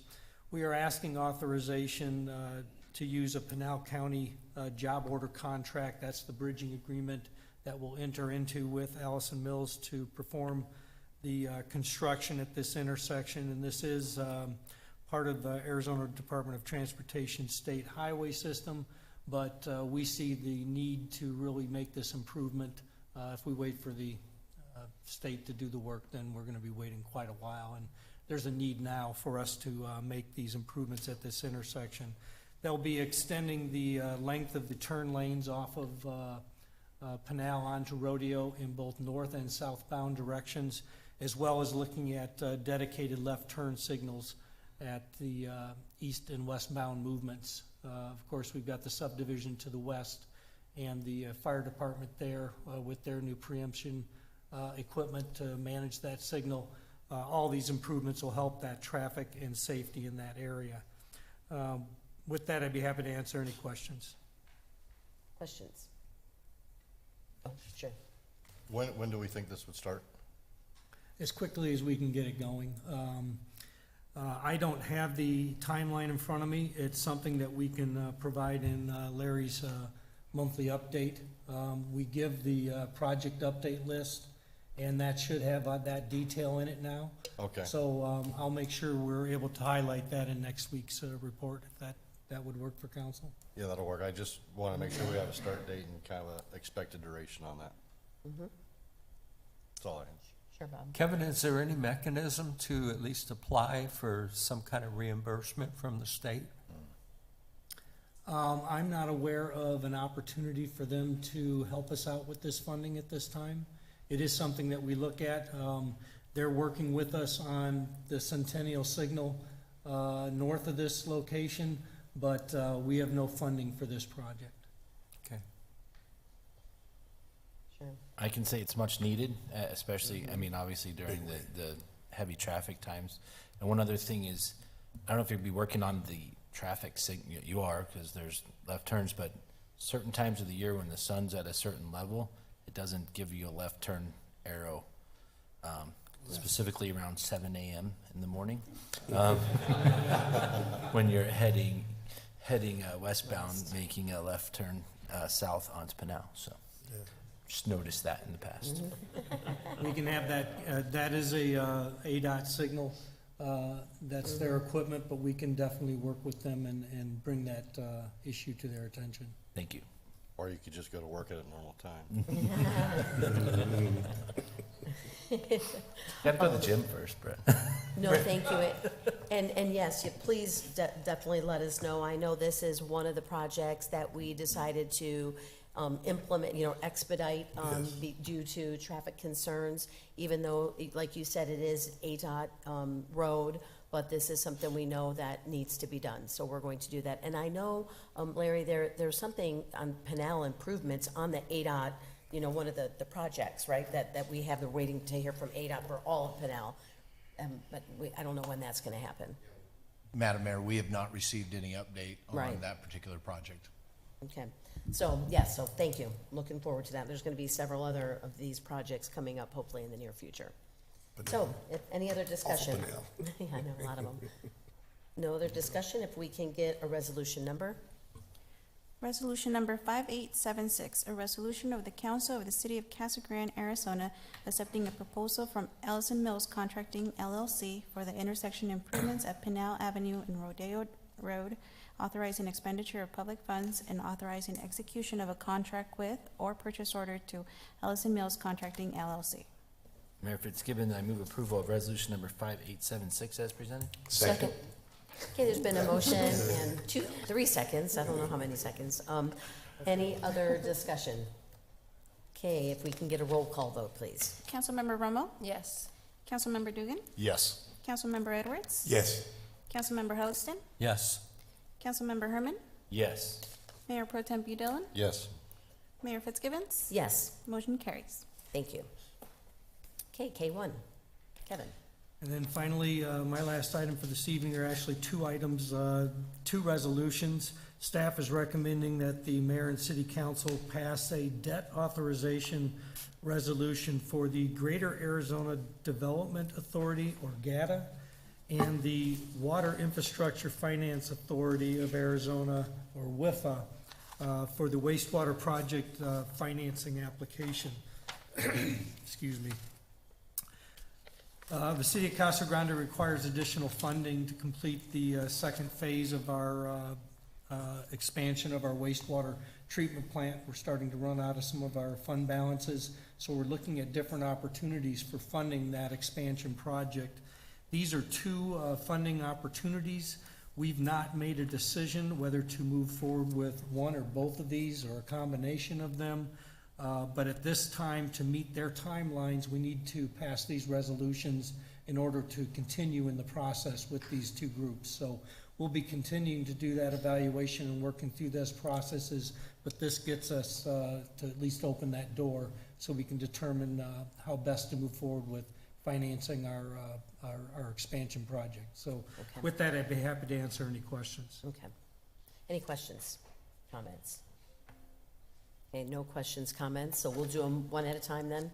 So the first resolution, Resolution number 5877, a resolution of the Council of the City of Casa Grande of Pinal County, Arizona, to authorize the application for a loan from the Greater Arizona Development Authority. Mayor Fitzgibbons, I move to approve resolution number 5877 as presented. Second. okay, there's been a motion and a second. Is there any further discussion? If we can get a roll call vote? Councilmember Romo? Yes. Councilmember Dugan? Yes. Councilmember Edwards? Yes. Councilmember Huddleston? Yes. Councilmember Herman? Yes. Mayor Pro Tem Dillon? Yes. Mayor Fitzgibbons? Yes, Motion carries. thank you. Okay, and the second resolution, Adriana? Resolution number 5878, a resolution of the Council of the City of Casa Grande of Pinal County, Arizona, to authorize the application for a Clean Water State Revolving Fund loan from the Water Infrastructure Finance Authority of Arizona. Mayor Fitzgibbons, I move for approval of resolution number 5878 as presented. Second. Okay, there's been a motion and a second. Any further discussion? Okay, Adriana, if we can get a roll call vote? Councilmember Romo? Yes. Councilmember Dugan? Yes. Councilmember Edwards? Yes. Councilmember Huddleston? Yes. Councilmember Herman? Yes. Mayor Pro Tem Dillon? Yes. Mayor Fitzgibbons? Yes. Motion carries. All right, thank you. Thank you, Kevin. Okay, item K2. Mayor, members of council, good evening. This evening, the Transit Advisory Committee, or TAC, is recommending that the mayor and council approve Phase 4 of the 5-year transit implementation plan. This includes the planned expansion to add a fourth planned expansion and the addition of a 4th vehicle. This expansion would be mostly northerly, primarily northerly, from Cottonwood Lane to Courtson Road, bounded by Pinal Avenue to the west and Peart Road to the east. Further, the TAC has further recommended that this phase include the addition of a small area north of Courtson Road to serve a pocket of 55-plus manufactured home RV parks, small neighborhood apartment complex, city park, gas station, convenience mart, and a few other various businesses. What I'd like to share with you this evening is just a little bit of background. Let's see if I can remember how to use this. Well, there we go. At this time, this is a map of the existing CG Link or Casa Grande Link service area. Everything in purple is the area that we serve right now. Last year in the summer months, July, City Council approved the addition of a little service expansion. We went north of Cottonwood between Casa Grande Avenue and Treckle Road to serve a pocket of individuals that were riding the service, and they were crossing the road to stop at a virtual bus stop at the 7-Eleven Convenience Mart. Other than that, historically, we began in October of 2023. It's been 2 years already. It's a curb-to-curb shared ride service. It's microtransit, so we don't operate on a fixed route. We go to people's homes and then drop them off at their destinations. We get as close as possible to a home and a destination. When we began service, it was free of charge. We've implemented a fare since that time. We've made a minor service adjustment.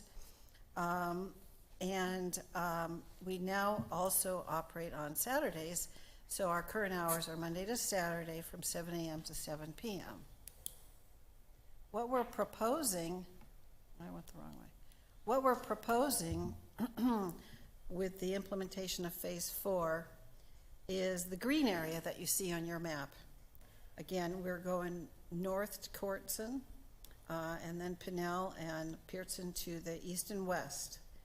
The purple area, of course, is where we're already operating. We're already serving the recreation center at North Peart, and also there's a complex that's a professional village at the corner of Peart and Courtson. We received a number, let me back up a moment. This area, this new area, does include some parks. It's the Rotary Park, which is very close to the North Treckle addition, Frank Pratt Park and Burris Park. There's two elementary schools, there's Choa Elementary School and Cactus Middle School that would be right adjacent to the new service area. We don't actually go onto school property, but we can serve adjacent areas for students or parents or employees of those facilities. There's apartment buildings that are in this area that we believe will find a lot of passengers, whether they're using it for discretionary trips or school or shopping or work. Courtyard, Agave, the O'Neill Apartments, Avenita, and Cottonwood Ranch, in addition to the three new complexes that are being built to the west and south of the recreation service. We will now actually be able to serve the post office. We are not able to do that at this time. And in this new service area, there's also a various array of medical and dental offices, and then additional stores and some shopping available.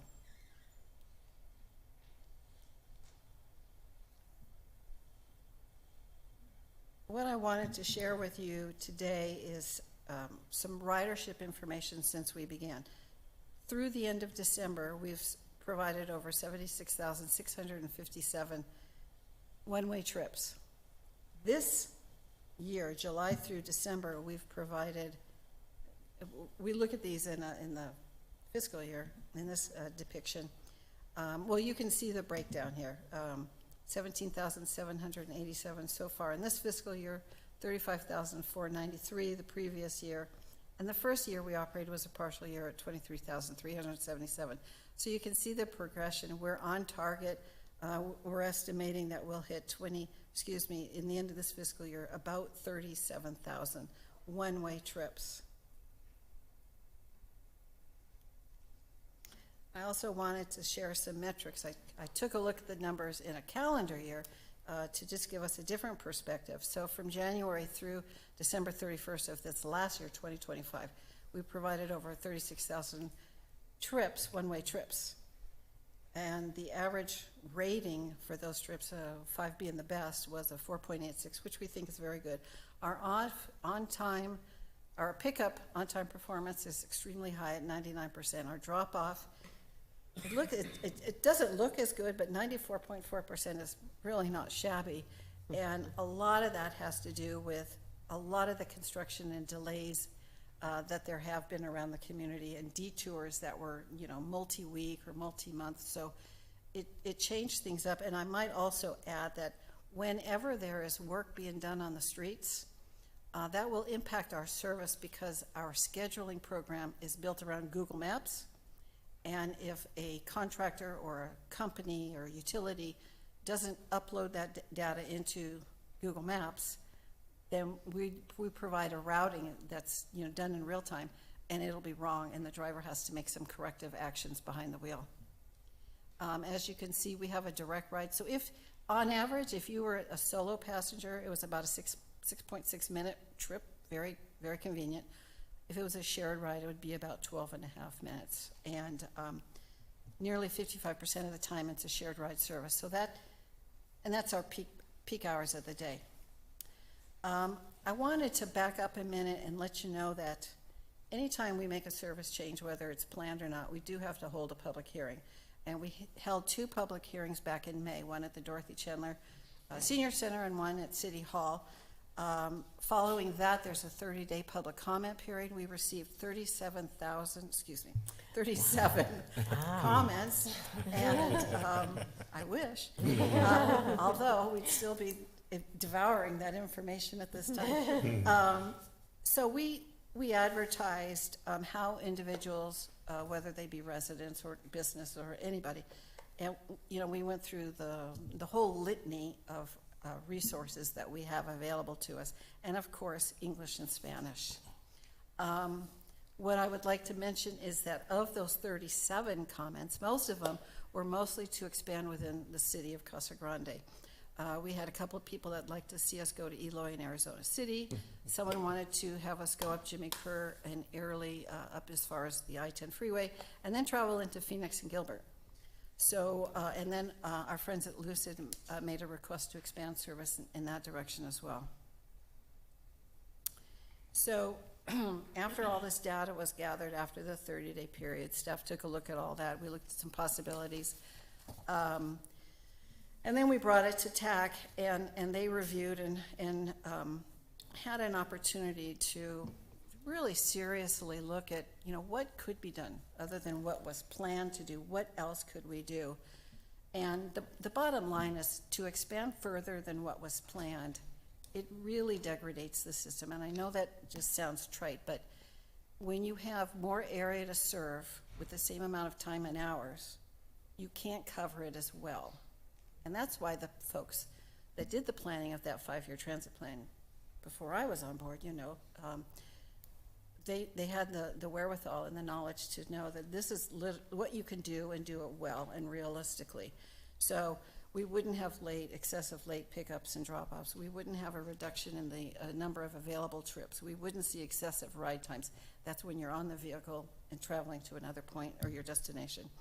And we didn't want to affect the reliability and quality of the service. So what the TAC did, and they looked at all of this in earnest. They liked to stick with the plan that was originally laid out for us as phase 4 in that 5-year transit plan, with the caveat of adding that little section, again, let me go back, north of Courtson. And what that does is, and I have received requests to serve this area. Let me look real quick because I forget names. The Casa Verde Estates and Rancho Val Vista communities. So knowing that, and the fact that there's 2 other similar parks in that region, and the apartment complex and some of the other businesses, what TAC decided to do is what you see provided here, or submitted here. Let me move on.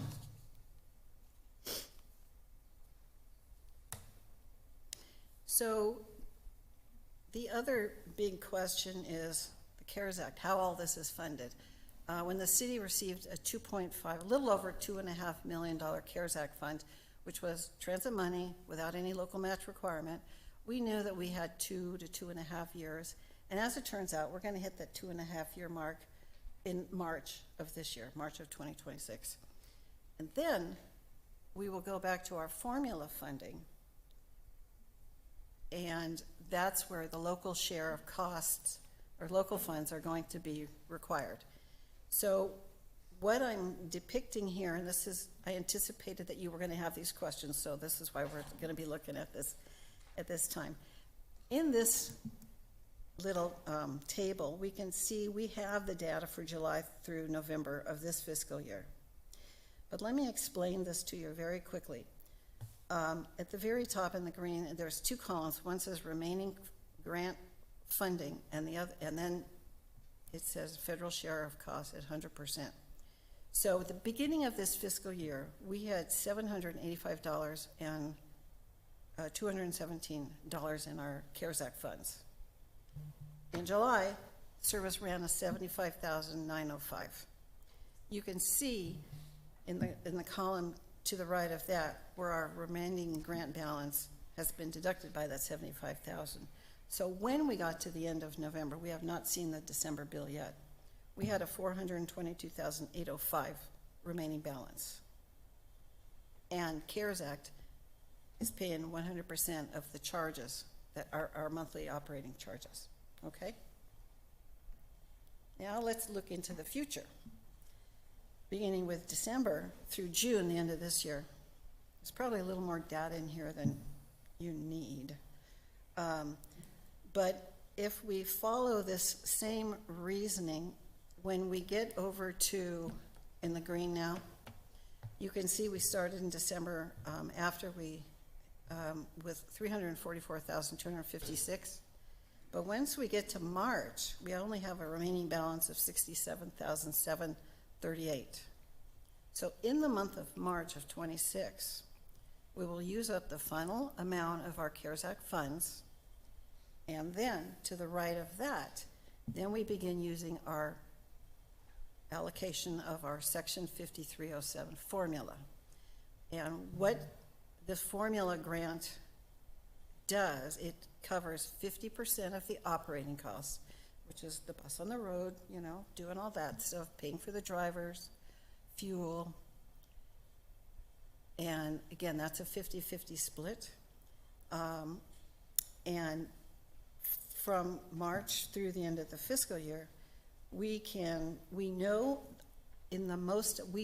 how much the estimated operating cost will be in each of those months, March, April, May, June.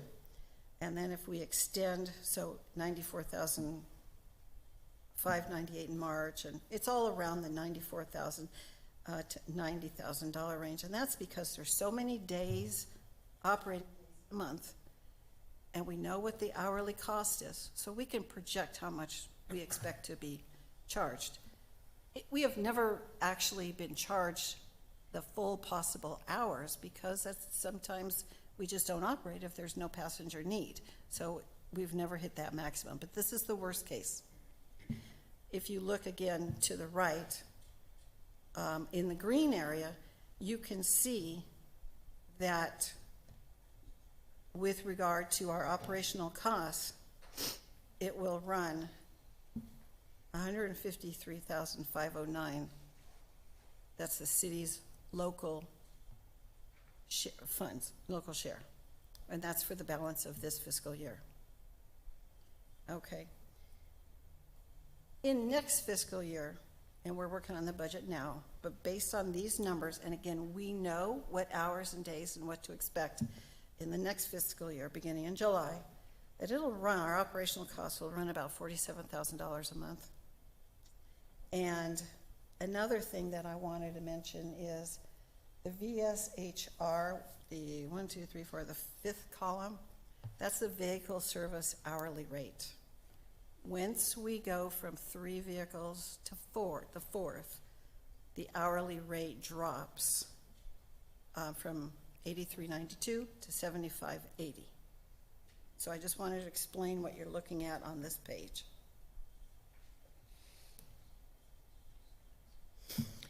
And this was a comparison just for argument's sake, for the balance of this fiscal year. We did a comparison of operating the service with 3 vehicles like we have so far up to this point, and then the cost to operate it with 4 vehicles at max use. So what this shows, what this represents is down on the, I'm not sure how I want to direct this for you to look at, but if we were to operate 3 vehicles and not make any changes, the cost would be $500,040 and $780 to operate 3 vehicles, or $651,274 to operate 4 vehicles. The bottom line is, this would be an additional $110,000. Again, that boils down to $55,000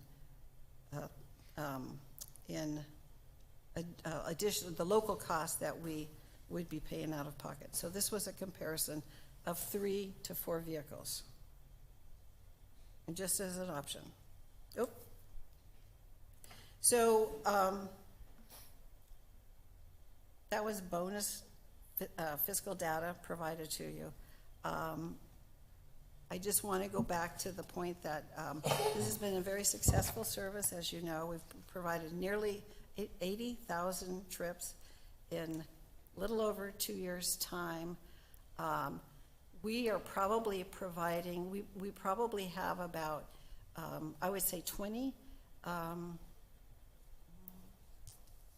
probably about 40 to 60% of our riders are regular riders, and then the balance are occasional.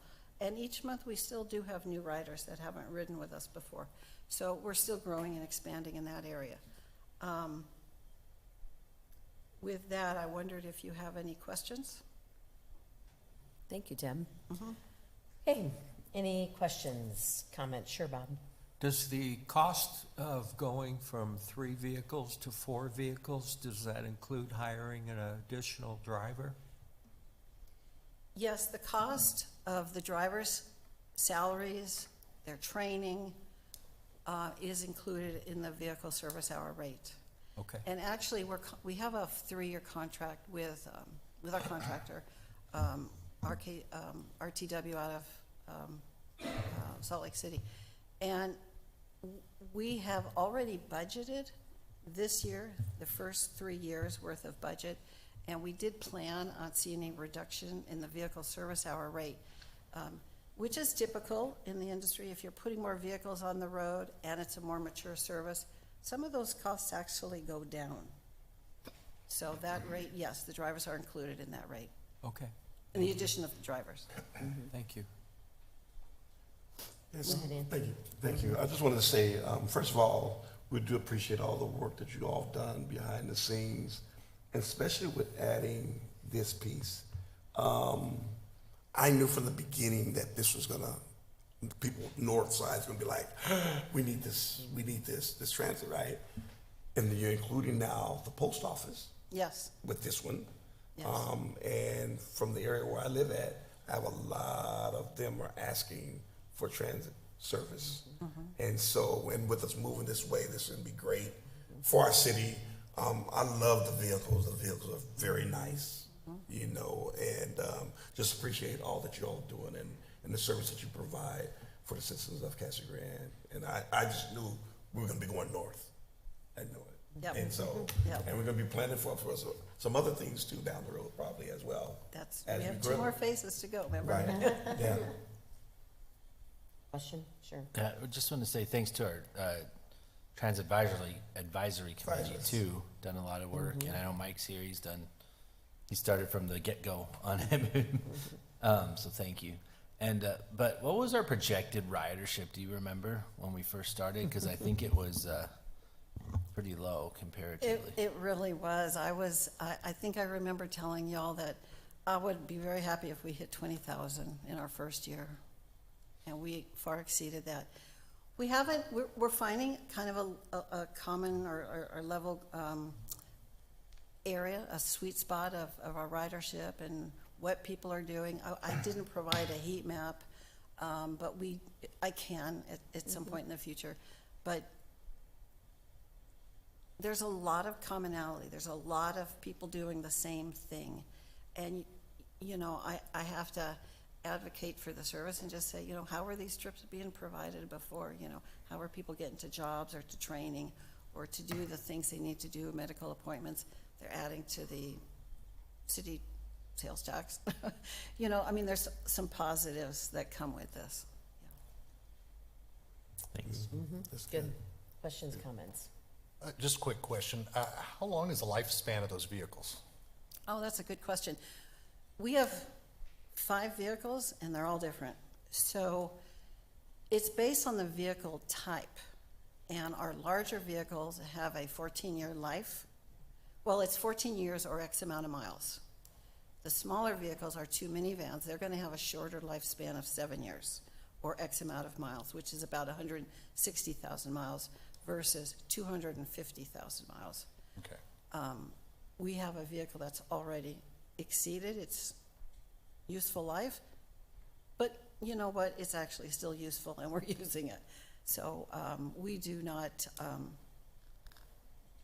we don't have a common type of vehicle like some services, just everything's the same. So ours is going to be all over the place. Right. And those vehicles are provided by the contractor.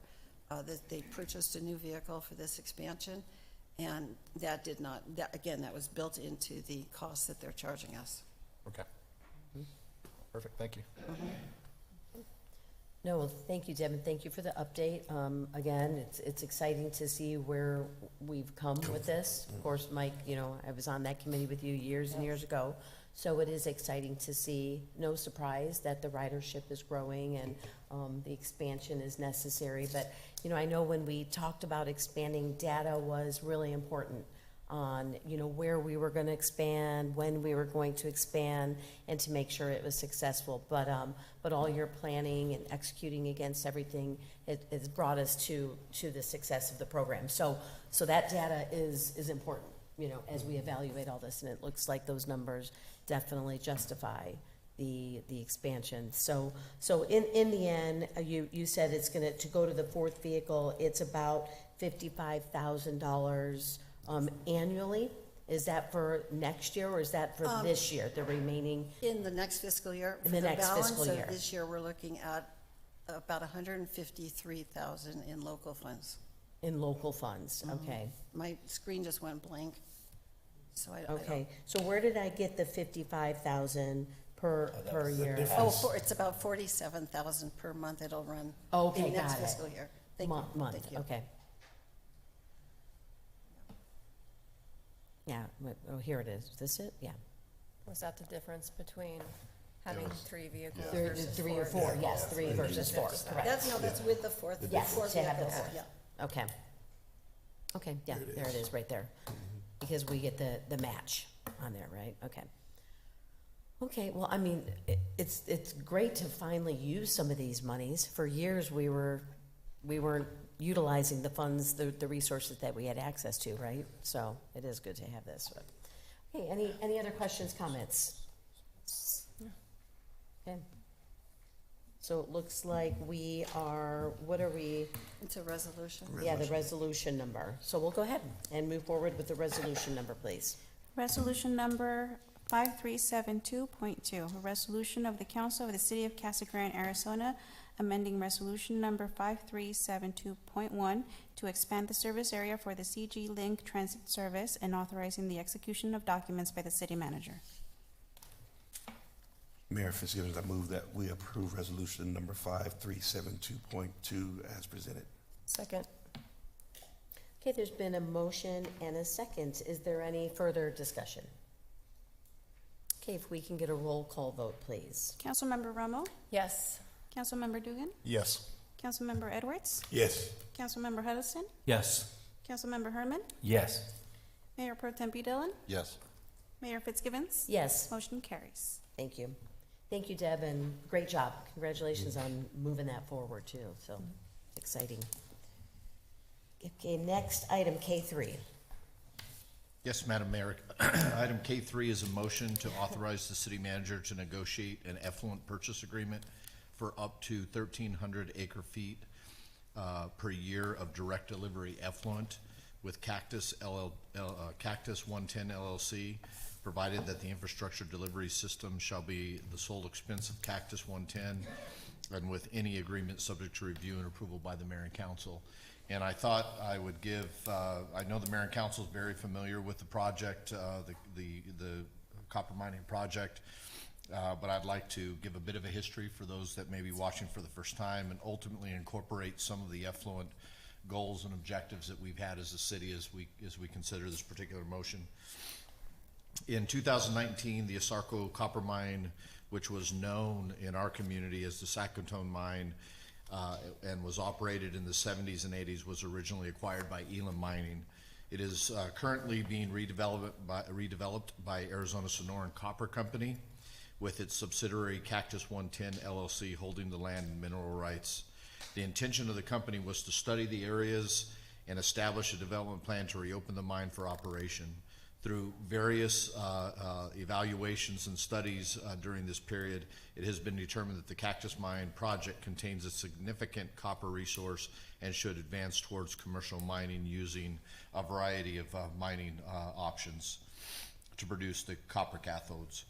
The overall projections suggest, and I know that many of you heard this at a recent study session by the company, thousands of tons of copper being produced over a multi-decade mine life, potentially producing somewhere, I'll say 100,000 tons per year, but certainly with the output of in the billions of pounds within the life term of the mine.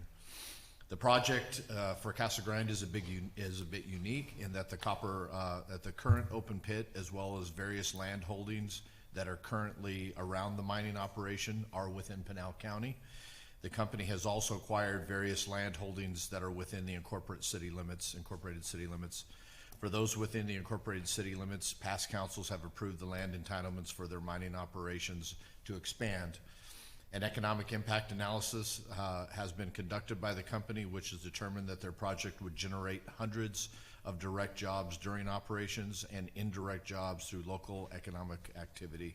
The overall impact projected billions of dollars in local and state activity during the life of the mine. I know we've heard it's equivalent to a Super Bowl every couple of years or every year in our state and our community. The company has also conducted several surveys within the community in Pinal County. The polling and community engagement initiatives suggest strong support from the constituents for reopening and operating the mine. The company presented to the mayor and council in a study session format, providing an overview and timeline of the project a few months ago. At that time, the company suggested that they anticipate finalizing their feasibility studies in 2026. This would lead to advancing the project for financing and construction phase within a 24-month period, with the first production of copper to commence somewhere in the 2029 timeframe. The company has acquired the appropriate permits to pump groundwater for the project. However, the company seeks to demonstrate responsible water stewardship to the community of Casa Grande, and as such has made a request from the city to acquire treated effluent for use in their mining operation and dust control. With the goal of preserving groundwater within the community and decreasing the volume of discharge to the north branch of the Santa Cruz Wash once the appropriate delivery infrastructure is constructed to the site by Cactus Mine. They have also indicated a willingness to construct and maintain the delivery infrastructure over the course of the term of the proposed agreement, of any proposed agreement. The company has taken the necessary steps to conduct testing of our treated effluent and have found that the treated effluent to be well suited for their copper mining operations. They have also conducted initial engineering on the delivery line and have found effluent gravity flow could be utilized from our discharge point at our water reclamation facility to their site of location. I know we've been talking about this, Madam Mayor and members of the council, for several meetings, but certainly over the course of the last several years. The city's goal is to allocate effluent to recharge to recharge, earning long-term storage credits, as well as direct use by customers who have acquired the resource. As of 2024, the water reclamation facility processed approximately 6,300 acre feet, with deliveries to our managed recharge facility located on the Santa Cruz Wash, and of approximately 4,300 acre feet of effluent, which essentially generated approximately 2,000 acre feet of long-term storage credits each year. I know we talked about that at the study session about that variance, and ultimately we're anticipating that ADWR will be providing us the most updated long-term storage credits accounts. But ultimately, what we find is that we have a variance between what we deliver to our managed recharge facility to what is actually generated. Part of that is actually created by upstream disturbances, stormwater runoff, various irrigation districts running through the wash. We do not generate credits at that point in time.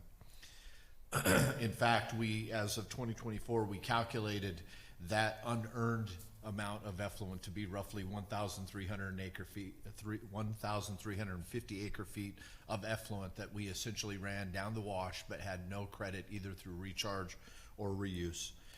The Mayor and Council is aware of the fact that we currently distribute direct use 540 acre feet to the Dave White Golf Course and roughly 1,200 acre feet per year to the Desert Basin for use in their industrial efforts, processing efforts.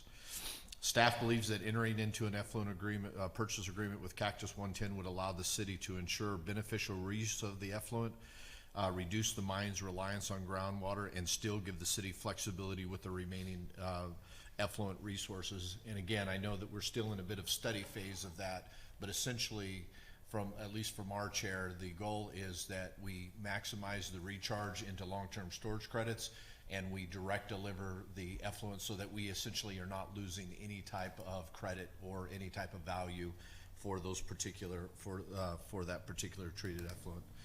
Accordingly, staff recommends that the Mayor and Council adopt the motion, which will provide Cactus 110 with evidence of the city's intent to negotiate an agreement in good faith and allow them to proceed with their feasibility reports as part of the opening the mine. That is a very key element to the company. I know they articulated it during their presentations along the way. They've been very, very patient. They actually made the initial request to acquire effluent early upon their arrival.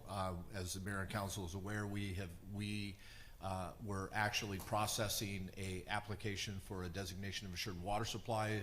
We were told and felt as if that any changes to any type of modeling would have an impact on that application, and so they've waited patiently, but are in need to finalize their feasibility reports.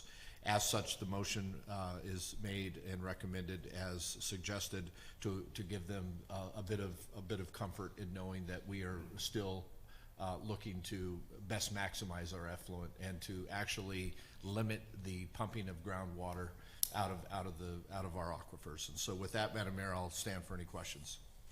Thank you, Larry. Any questions, comments? No. I'll Sure, but go ahead. I want to thank Larry and Stephen and the team, and then the Cactus Mine team. It's been a long road and a lot of work, but appreciate everybody sticking in there. And it's interesting how it works out, right? We've been doing all this studying about water, and we have this water going down the wash we're getting no credit for, and we'll be able to put it to use, which will also leave more water in the ground, which, as we learned earlier, is very important at this juncture in our community. So it seems like a pretty good deal on for everyone, and I know there's a lot of economic investment on the mine's part for infrastructure and costs and everything to be better stewards of the environment. So I think it's going to work out pretty well, and I'm glad that we finally got to this point. So thanks for your work on it, Larry, too. I know Larry lost sleep at least one night. Any other questions? No, and thank you. And Cactus Mine, we appreciate your guys' partnership and dealing with the city of Casa Grande. As you can see, is a pretty complex issue. I think the study session was great, earlier when we talked about, conservation and, with water, and you can see this is one of the strategies is using effluent. And so we've been trying to move forward on this effluent policy, and it looks like we'll hope to have something in March moving forward. But hopefully this just reassures that our commitment, it's just, we're really just kind of waiting for the ADOS and getting, Arizona Department of Water Resources getting back with us is why we've kind of, slowed down on this process. But so with that, I guess, Larry, so we just need to make a motion for Yes. this, and then what will be the next steps Thank you, after Mayor. this? I was actually going to mention that obviously any type of agreement is subject to the review and approval by the mayor and council. Okay. And we ultimately will finalize an agreement for review. Obviously, I understand the desire on the part of the community and the elected body to ensure that we are, that the various provisions of the development agreement protect the city from the use of effluent. So we'll be looking at that very seriously. But ultimately, the next step would be, once that agreement is finalized, it would be coming back before the mayor and council. It'll come back before us. Okay. So we just need a motion then? Yes, to approve. motion. Mayor Fitzgibbons, I move to approve the agreement with Cactus 110 LLC for the proposed use of effluent water. Madam Mayor? Yes, I think Yeah, it's. I think the agreement's not done, so we don't want to Right. make a motion to approve the agreement. Approve the I think the action. The motion would be to authorize the city manager to city manager. negotiate the agreement. That's what I, Thank you. Mayor Fitzgibbons, I move to authorize the city manager to negotiate an effluent purchase agreement with Cactus 110. Second. Okay. All those in favor, please signify by saying aye. Aye. Any opposed? Okay, thank you. Thank you, Mayor. Thanks again. Okay, what are we on next? Okay, L1. Hi, Good evening, Dan. Madam Mayor, members of the council. We are entering an election year, so this is just in time. I will be presenting to you tonight the proposed text amendment to the city sign code, specifically section 6043A, which regulates political and campaign signs. The purpose of this amendment is to bring our local sign regulations into alignment with the Arizona Revised Statutes to clarify the timeframes when political signs can be displayed before and after elections. Currently, our sign code allows political signs to be placed no earlier than 60 days prior to the election and requires them to be removed within 10 days after the election. The proposed language updates these timeframes to reflect the state statute. Under the amendment, political signs could be displayed up to 71 days before the election and must be removed within 15 days after. In addition, there is a new provision for candidates who advance from the primary election to the general election. Their signs could remain in place through that period and must be removed within 15 days after the general election. To summarize the changes, the pre-election period increases from 60 to 71 days, and the post-election removal window extends from 10 days to 15 days. Staff has received no public comments concerning this proposed amendment. This item was heard by the Planning and Zoning Commission and was unanimously recommended to the City Council for approval. And with that, I'm happy to answer any questions you have. Well, love the signs. I think I'm going to use that now.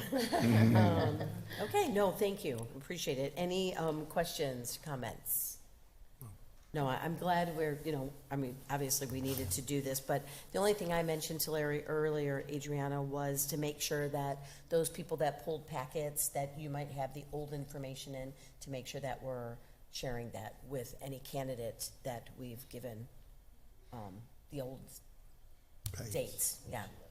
Yeah, we'll send it updated once it's cured. Right, okay. Okay, so it is a public hearing, right? So I need to open it up for a public hearing. Is there anyone that would like to come up and speak on this? Okay, I'll go ahead and close the public hearing, and if we can get a resolution number, please. Resolution number 5879, a resolution of the mayor and the council of the city of Casa Grande, Arizona, declaring as a public record that certain document entitled the February 2026 Amendment to the Sign Code of the city of Casa Grande. Mayor Fitzgibbons, I move to approve resolution number 5879 as presented. Second. Okay, there's been a motion and a second. Is there any further discussion? Okay, if we can get a roll call vote, please. Councilmember Remo? Yes. Councilmember Dugan? Yes. Councilmember Edwards? Yes. Councilmember Huddleston, Yes. Councilmember Herman, Yes. Mayor Pro Tem Dillon, Yes. Mayor Fitzgibbons. Yes. Motion carries. Okay, and if we can get an ordinance number next. Ordinance number 3493, an ordinance of the City of Casa Grande, Arizona, amending Section 604-3A of the City Code of the City of Casa Grande concerning political and campaign signs, adopting the February 2026 amendment to the City Code of the City of Casa Grande by reference, preserving the rights and duties that have already matured and proceeding that have already begun thereunder, establishing the severability of the various sections of the ordinance and establishing an effective date. Mayor Fitzgibbons, I move that we approve ordinance number 3493 as presented. A second. Okay, there's been a motion and a second. Is there any further discussion? Okay, if we can get a roll call vote, please. Councilmember Romo, Yes. Councilmember Dugan, Yes. Councilmember Edwards, Yes. Councilmember Huddleston, Yes. Councilmember Herman, Yes. Mayor Pro Tem Dillon, Yes. Mayor Fitzgibbons. Yes. Motion carries. Thank you. Okay, before we go into executive session, I think we have reports. So if we can go ahead and start with Rebecca. I want to say first, Happy New Year to everybody. And then I also wanted to mention the Unity March on January 15th that Cactus Middle School, CGMS, Valago, Cottonwood, Palo Verde, and Coyle will be participating in. It is a simulation activity similar to Dr. King's March on Washington. And it was also something that was recognized in 2011 for promoting cultural diversity by the Arizona Parks and Rec Association. So we'll all start at Lancola. We'll walk down to Parrot Park. We'll have a little rally, and then Anthony Edwards will be there speaking. And it's something that we've been doing for quite some time. It's something that the kids enjoy. And we also learn a lot about the history and why we're doing that. And so it's a really important thing for our students, for our community. And then in addition to that, we are doing a sock drive at Cottonwood, Palo Verde, the district office, and Cactus to support the MLK Day of Service.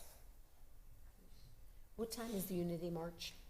Does it start? We start at 12:30, and then we walk. The rally starts at 1. Okay. Thank you. Okay, Anthony. Also, MLK Day, we'll have our annual day of service on the 19th. And we're asking that, that the council, if anybody's free that day, come out and join us. We will be giving away food to the homeless as well as feeding all of our workers. This is our 4th year in doing that. We're looking forward to it. We will have a choir singing. I'll be singing too.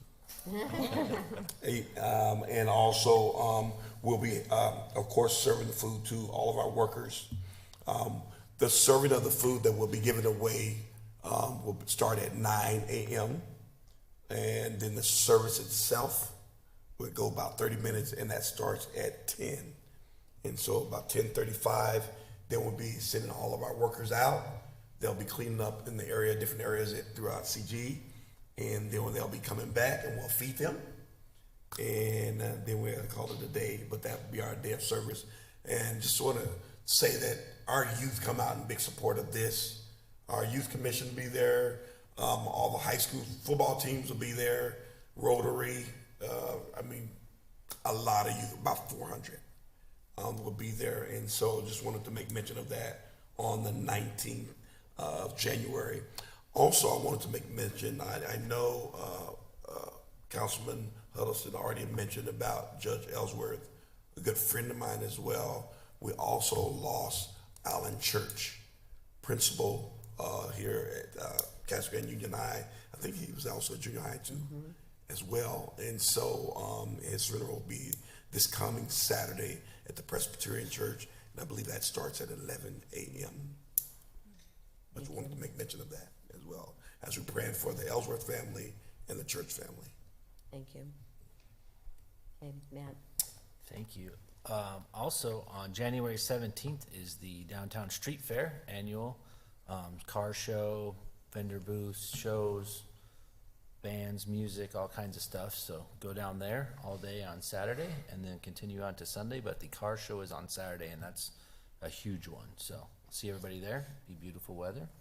The Youth Commission is planning their trip to Washington, D.C., so they're looking for donations for that, and Aidenary is helping, and we appreciate it. And there is a meeting on Thursday at 4 for anyone interested in helping them out at the rec center. So if you need more information, contact myself, and I can help you get that, what you need. Another neat thing about Casa Grande is when we had the state championship football team a few years ago, one member, Grant Johnson, was on there. I went to high school with his mom, actually, and he walked onto Alabama team and was in the Rose Bowl last week. So we got another good sports story from Casa Grande of local people, so that was pretty neat. And also, I want to thank Danny, Kevin, Steven, helping to work with Holly from Main Street and the Tourism Board about a mountain biking event hopefully coming to the city in March now. So it'd be pretty neat to have a youth mountain biking competition here. So it takes we talked earlier, together we can move mountains, and literally we're kind of going to move part of the mountain so we can have this thing. So thanks. So it'll be a lot of fun, and as we get it solidified, we'll let everybody know about it. Good, thank you. Thanks. Brett? No updates. Okay. No report. Okay. Thank you. No reports. Good. Hopefully you had a great holiday. That's Yeah. why you had a relaxing holiday. No, and Happy New Year to everyone. And I just really wanted to, I think I brought it up the last meeting, just thank everyone in the community for all the, everything that people do for our community. It's amazing to see all the outreach and what people give to those community members. And I did go to the Blue Santa event with Casa Grande Police Department, and just amazed what the police department does. Just your team of volunteers, Chief. I mean, it was just, I think they served 700 students, with gifts. And I'm not talking one gift. They received, maybe 5 or 6 or so gifts for each kid. And it was so organized, a well-oiled machine on what they do, having these families come in, and you had your Santa there, Blue Santa, but just thank you to your team and the team of volunteers for everything they do on top of everyone else in the community. And just thank you to the city staff. It was a great year last year, so much going on. And so thank you for just being open and, just all of us working together to make sure that we serve the community. Looking forward to 2026. We know we have a lot of challenges moving forward, but, hopefully moving together and working with the community, we can continue to, move forward in our growing, strong community. So thank you. The MLK, committee, both of them, thank you to your group. It's important to celebrate, we celebrate this day. And so it's important for our community to see why we celebrate. So I'm just, truly grateful to both of your groups for what you're doing to make sure that we as a community are celebrating Martin Luther King. So I look forward, I'll be there at both of the events. So look forward to that. On this Friday, Pennell Partnership has, for any of the council and anyone else that want to attend, the Pennell County mayors are going to be there kind of presenting on our cities, what we've achieved, what we're doing moving forward. So if anyone would like to attend that early breakfast at 7:30, that's this Friday, just let Larry know.